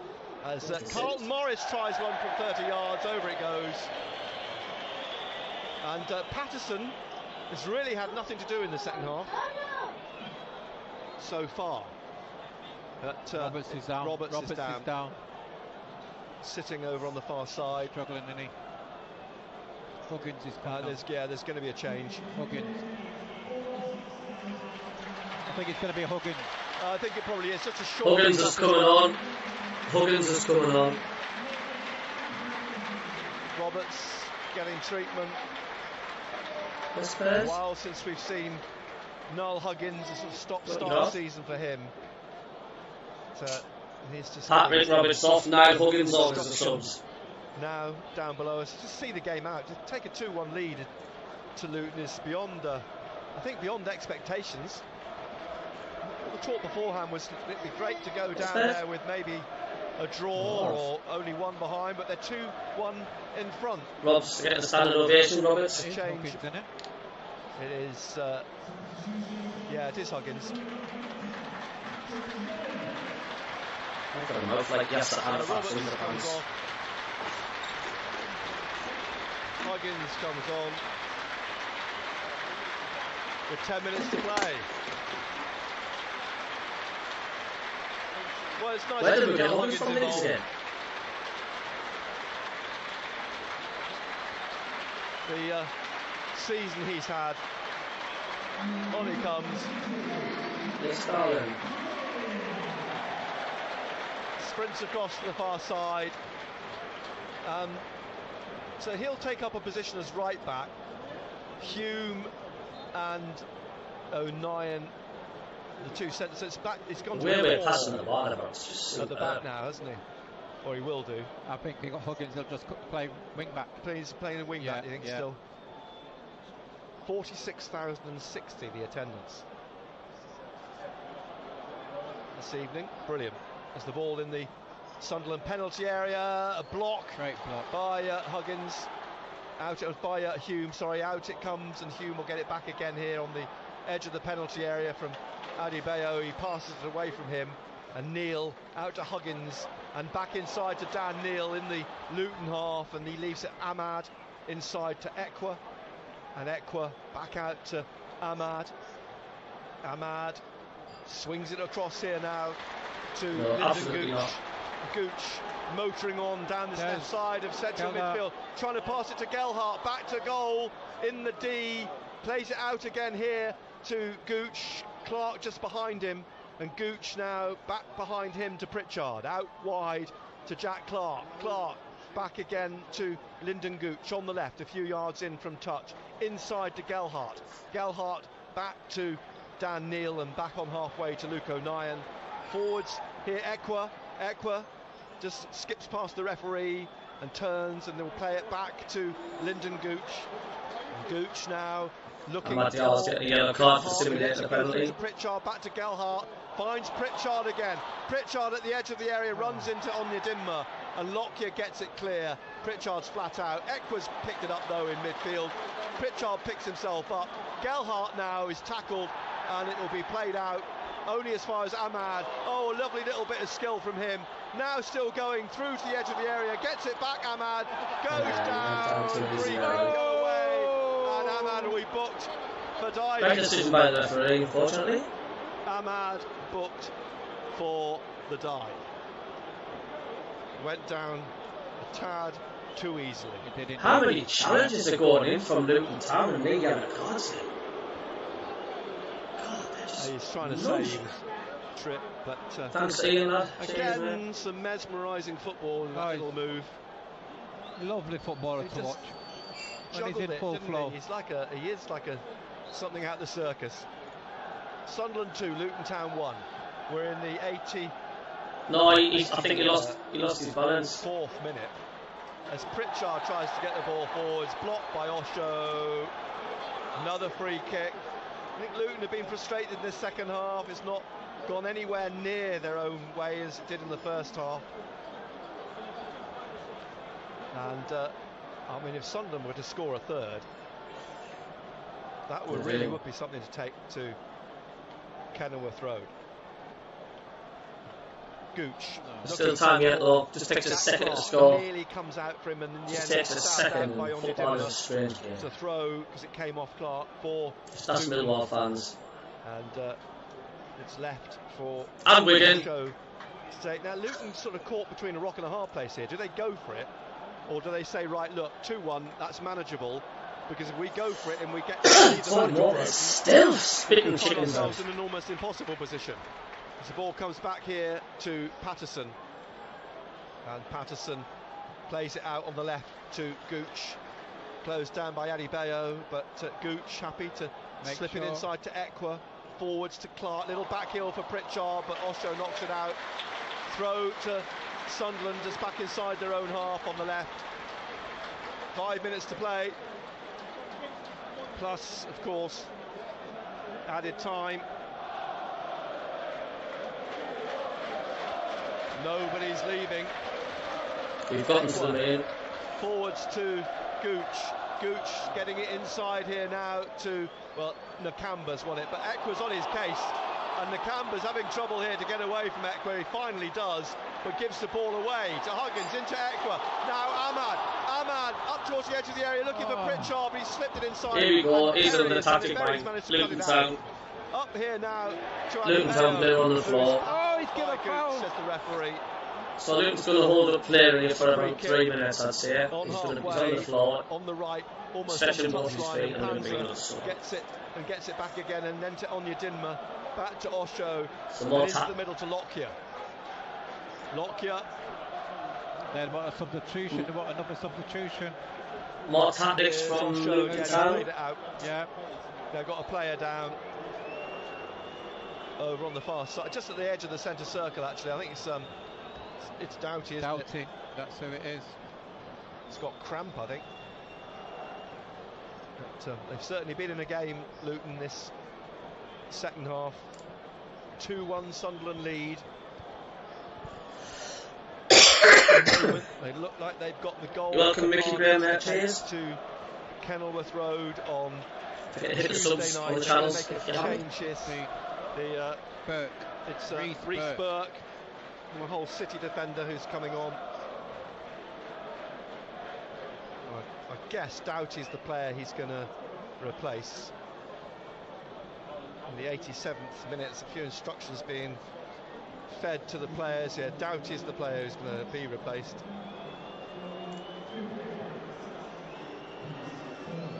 He's up on his feet and strolling off here now. Welcome, Ella. That Doughty.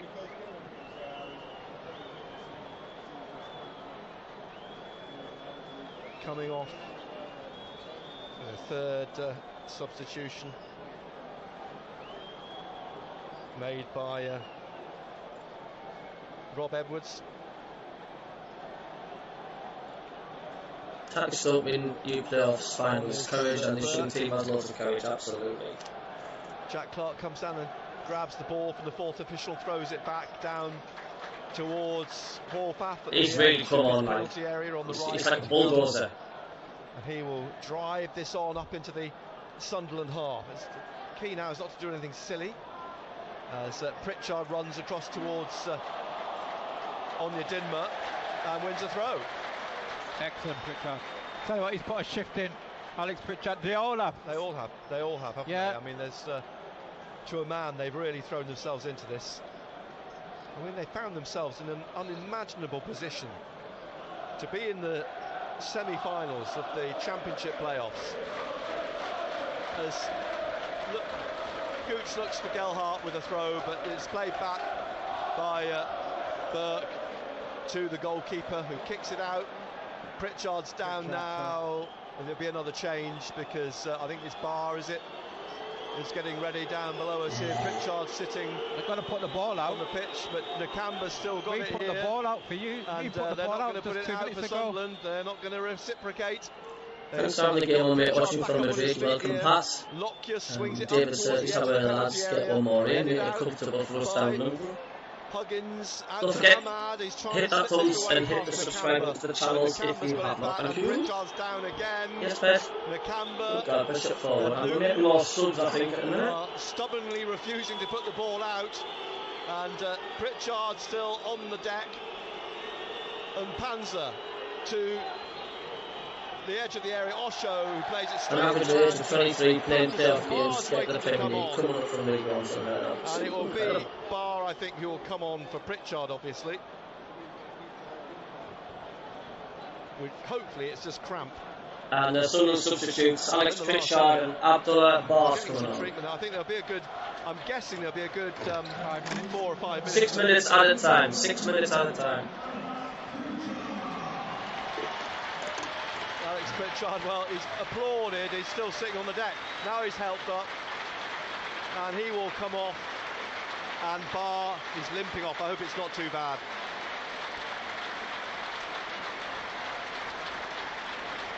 I'm sure he'll want to be fit, even if he feels a slight knock for Tuesday night. Barr now coming on, 6 minutes of added time.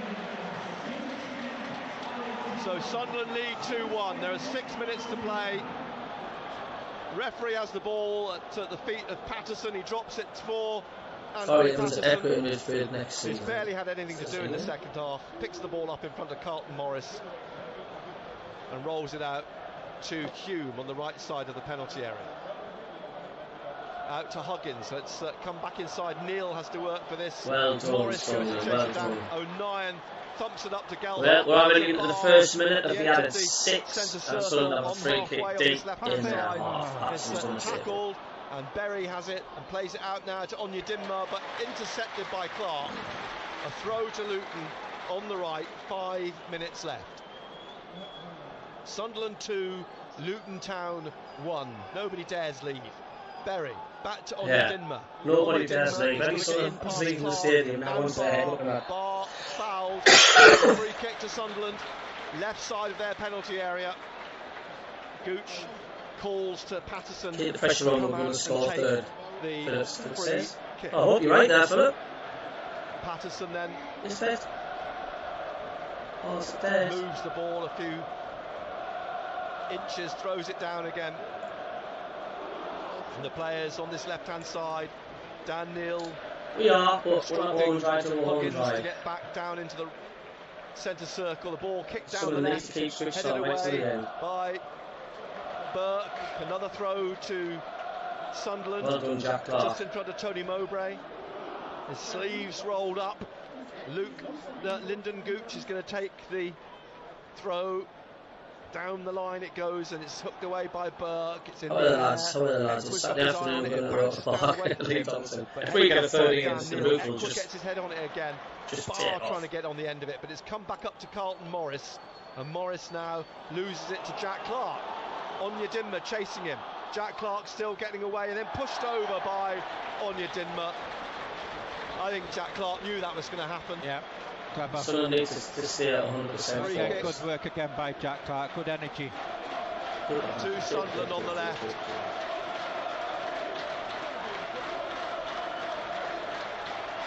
Tapped it into Gelhardt. Back to Clark. Back again here now to Luke O'Nien. And O'Nien passing it back to Anthony Patterson. And Patterson, long kick up towards Ahmad. Headed away by Bell, by Osho, who's gone across to left back now, Osho, and it's played back over the top. I think Newcastle can borrow some money to buy some players next season. Straight to Ahmad. Ahmad at the corner of the penalty area, rolls it down the right to Huggins, and Huggins now slips it inside to Barr, and back to Ahmad on that far side, and he gets it back to Barr, and then on to Ahmad again. Ahmad, and he plays it back here to Hume. And Adebayo's on his shoulder. Hume happy just to drive it. He's looking for a corner, is he? But it's going to be 2 minutes to the 6 added on. And we've played 3.5 minutes. 2.5 left. Horvath puts the ball down, kicks this long up towards Carlton Morris, headed away by Ekwah to run it into the Barr corner. At the edge of the centre circle, quickly whipped off him by Berry, only as far as Gelhardt. Gelhardt out to the left, a little back heel looking for Jack Clark. Intercepted by Onyedinma, and there's a foul, says the referee, by Gelhardt. Managed the game. 2 minutes left. Out comes the goalkeeper, Horvath, to take the free kick for Wouldn't go 1 penny Luton from Town. those blood money specialists. Sunderland 2, Luton Town 1. Everybody is in now the Sunderland half, apart from Horvath, who takes this free kick. Drives it up to the edge of the Sunderland penalty area. It bounces awkwardly. Neil brings it down, gets it to Barr. A little back heel from Gelhardt to Neil, who's seen the run of Ahmad. It could be cut out though, and a slip by Bell. Ahmad nearly got round the back of him, but Bell recovers and gets the ball back to the goalkeeper, who passes it out to Burke, and Burke back to Lockyer, and then out to Burke again. Burke up towards the halfway line, 1.25 minutes to play. Floats up to the edge of the penalty area. O'Nien nods it down. Hooked away by Jack Clark. It's in the air. Across goes Ahmad. Runs onto this in the Luton half just. Bell's in front of him. He tried to slip it inside to Huggins, but back comes Nakamba, and we're into the last minute. Nakamba takes this on and pans us on his free kick to Luton, and there's 20 seconds left. Gelhardt, but it drops for Bell. Bell crosses, looking here for Adebayo, but a foot in from Jack Clark. It's in the air. Barr heads it back up in the air. 40 seconds left. It's dropped for Berry. A challenge by O'Nien. Hooked away, or tried to hook it away. Ekwah, it comes back down to him. He's now trying to find Ahmad. Bell steps in, and then Ekwah fouls Bell. Free kick to Luton. Lockyer wrestling the ball off Barr. Lockyer with Bell on his knees at the moment, and the referee standing in front of Ahmad. And Bell gets to his feet. 10 seconds. Get in! That's full time. And Lockyer waiting to take them. Lockyer's come sprinting forwards and telling Nakamba to take the free kick. Are you happy with that scoreline? Marvellous Nakamba comes back now to take this Luton free kick. With his left, in the penalty area, looking for Morris. Morris gets his head on it.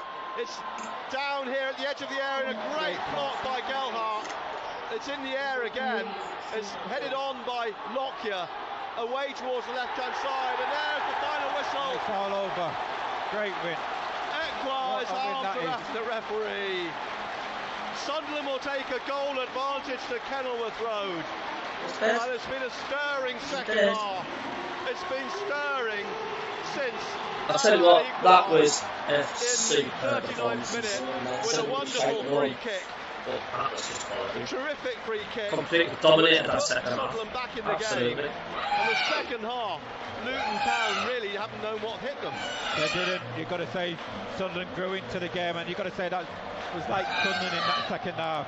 And again, we talk about Ahmad, don't we? And the Roberts and the Clark, but Ahmad was excellent today. And what a strike, that equaliser. Terrific strike, the free kick. We'll hope that Pritchard's all right. He's carrying a bag of ice at the moment as he strolls back on the pitch, as the Luton players going down to their supporters, away to our left-hand side. Sunderland congratulating their support. Tremendous. Pretty much everyone has stayed till the end. A crowd of 46,060, and a second leg, which is going to be a rousing second leg to come on Tuesday night at Kenilworth Road. We'll be live, Total Sport will be live. I mean, to play a team like Kenilworth Road on Tuesday evening. It's an 8 o'clock kick-off. We'll start our build-up at 6 o'clock. Simon Pride, Marco Gabbiadini will be at Luton Town. Sunderland, well, they will feel it's a good job done tonight to take a lead to Luton. You're welcome, Tony. You're welcome, Andrew. On the away form, Sunderland are going into that game as favourites, because Luton will have to come out and have a go at Sunderland, trying to get back into the tie. And you always feel that Sunderland will get a goal. Yeah, the goals in them, especially away from home. You know, and you've got to say, yeah, the first 45 minutes we were a little bit shaky. As I said, disappointed about the goal we conceded, but great reaction, you know, to come back from 1-0 down to go on and win 2-1.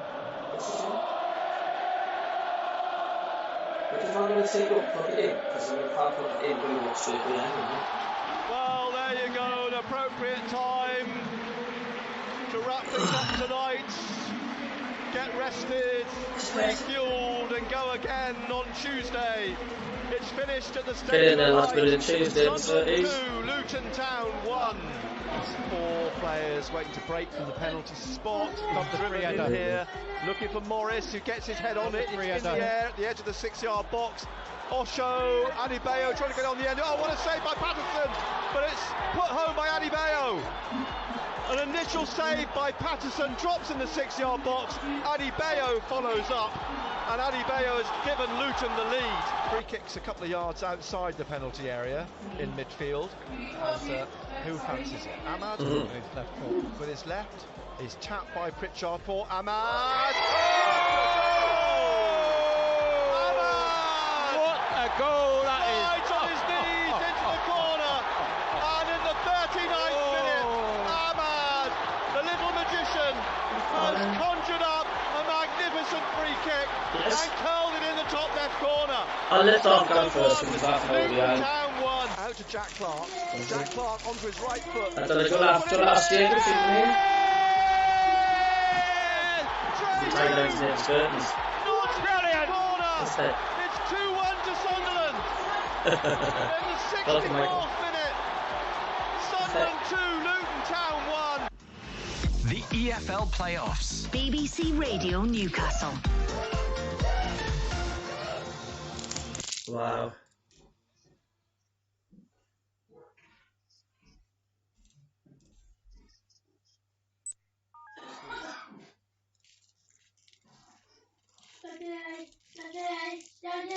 Yes, Bev.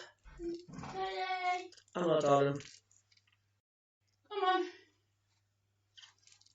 Get your puzzle upstairs. What a mess. Chocolate.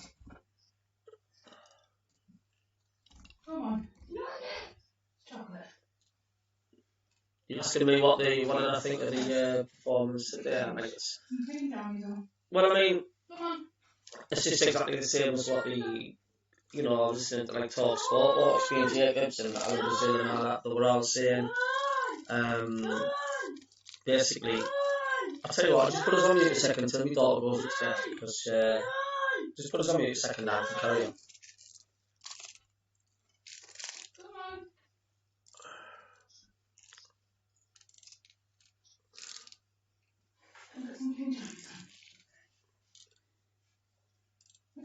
High five.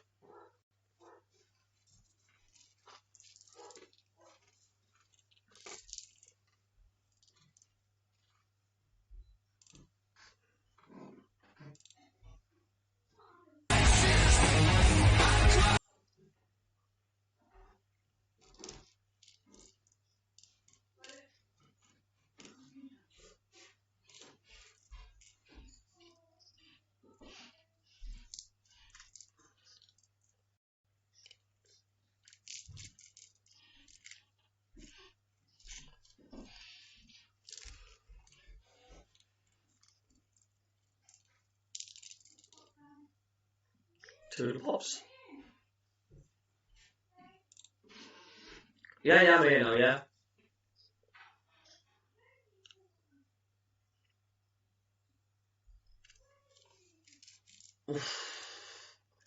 Man of the match if you want. Oh, cheers again, thanks mate.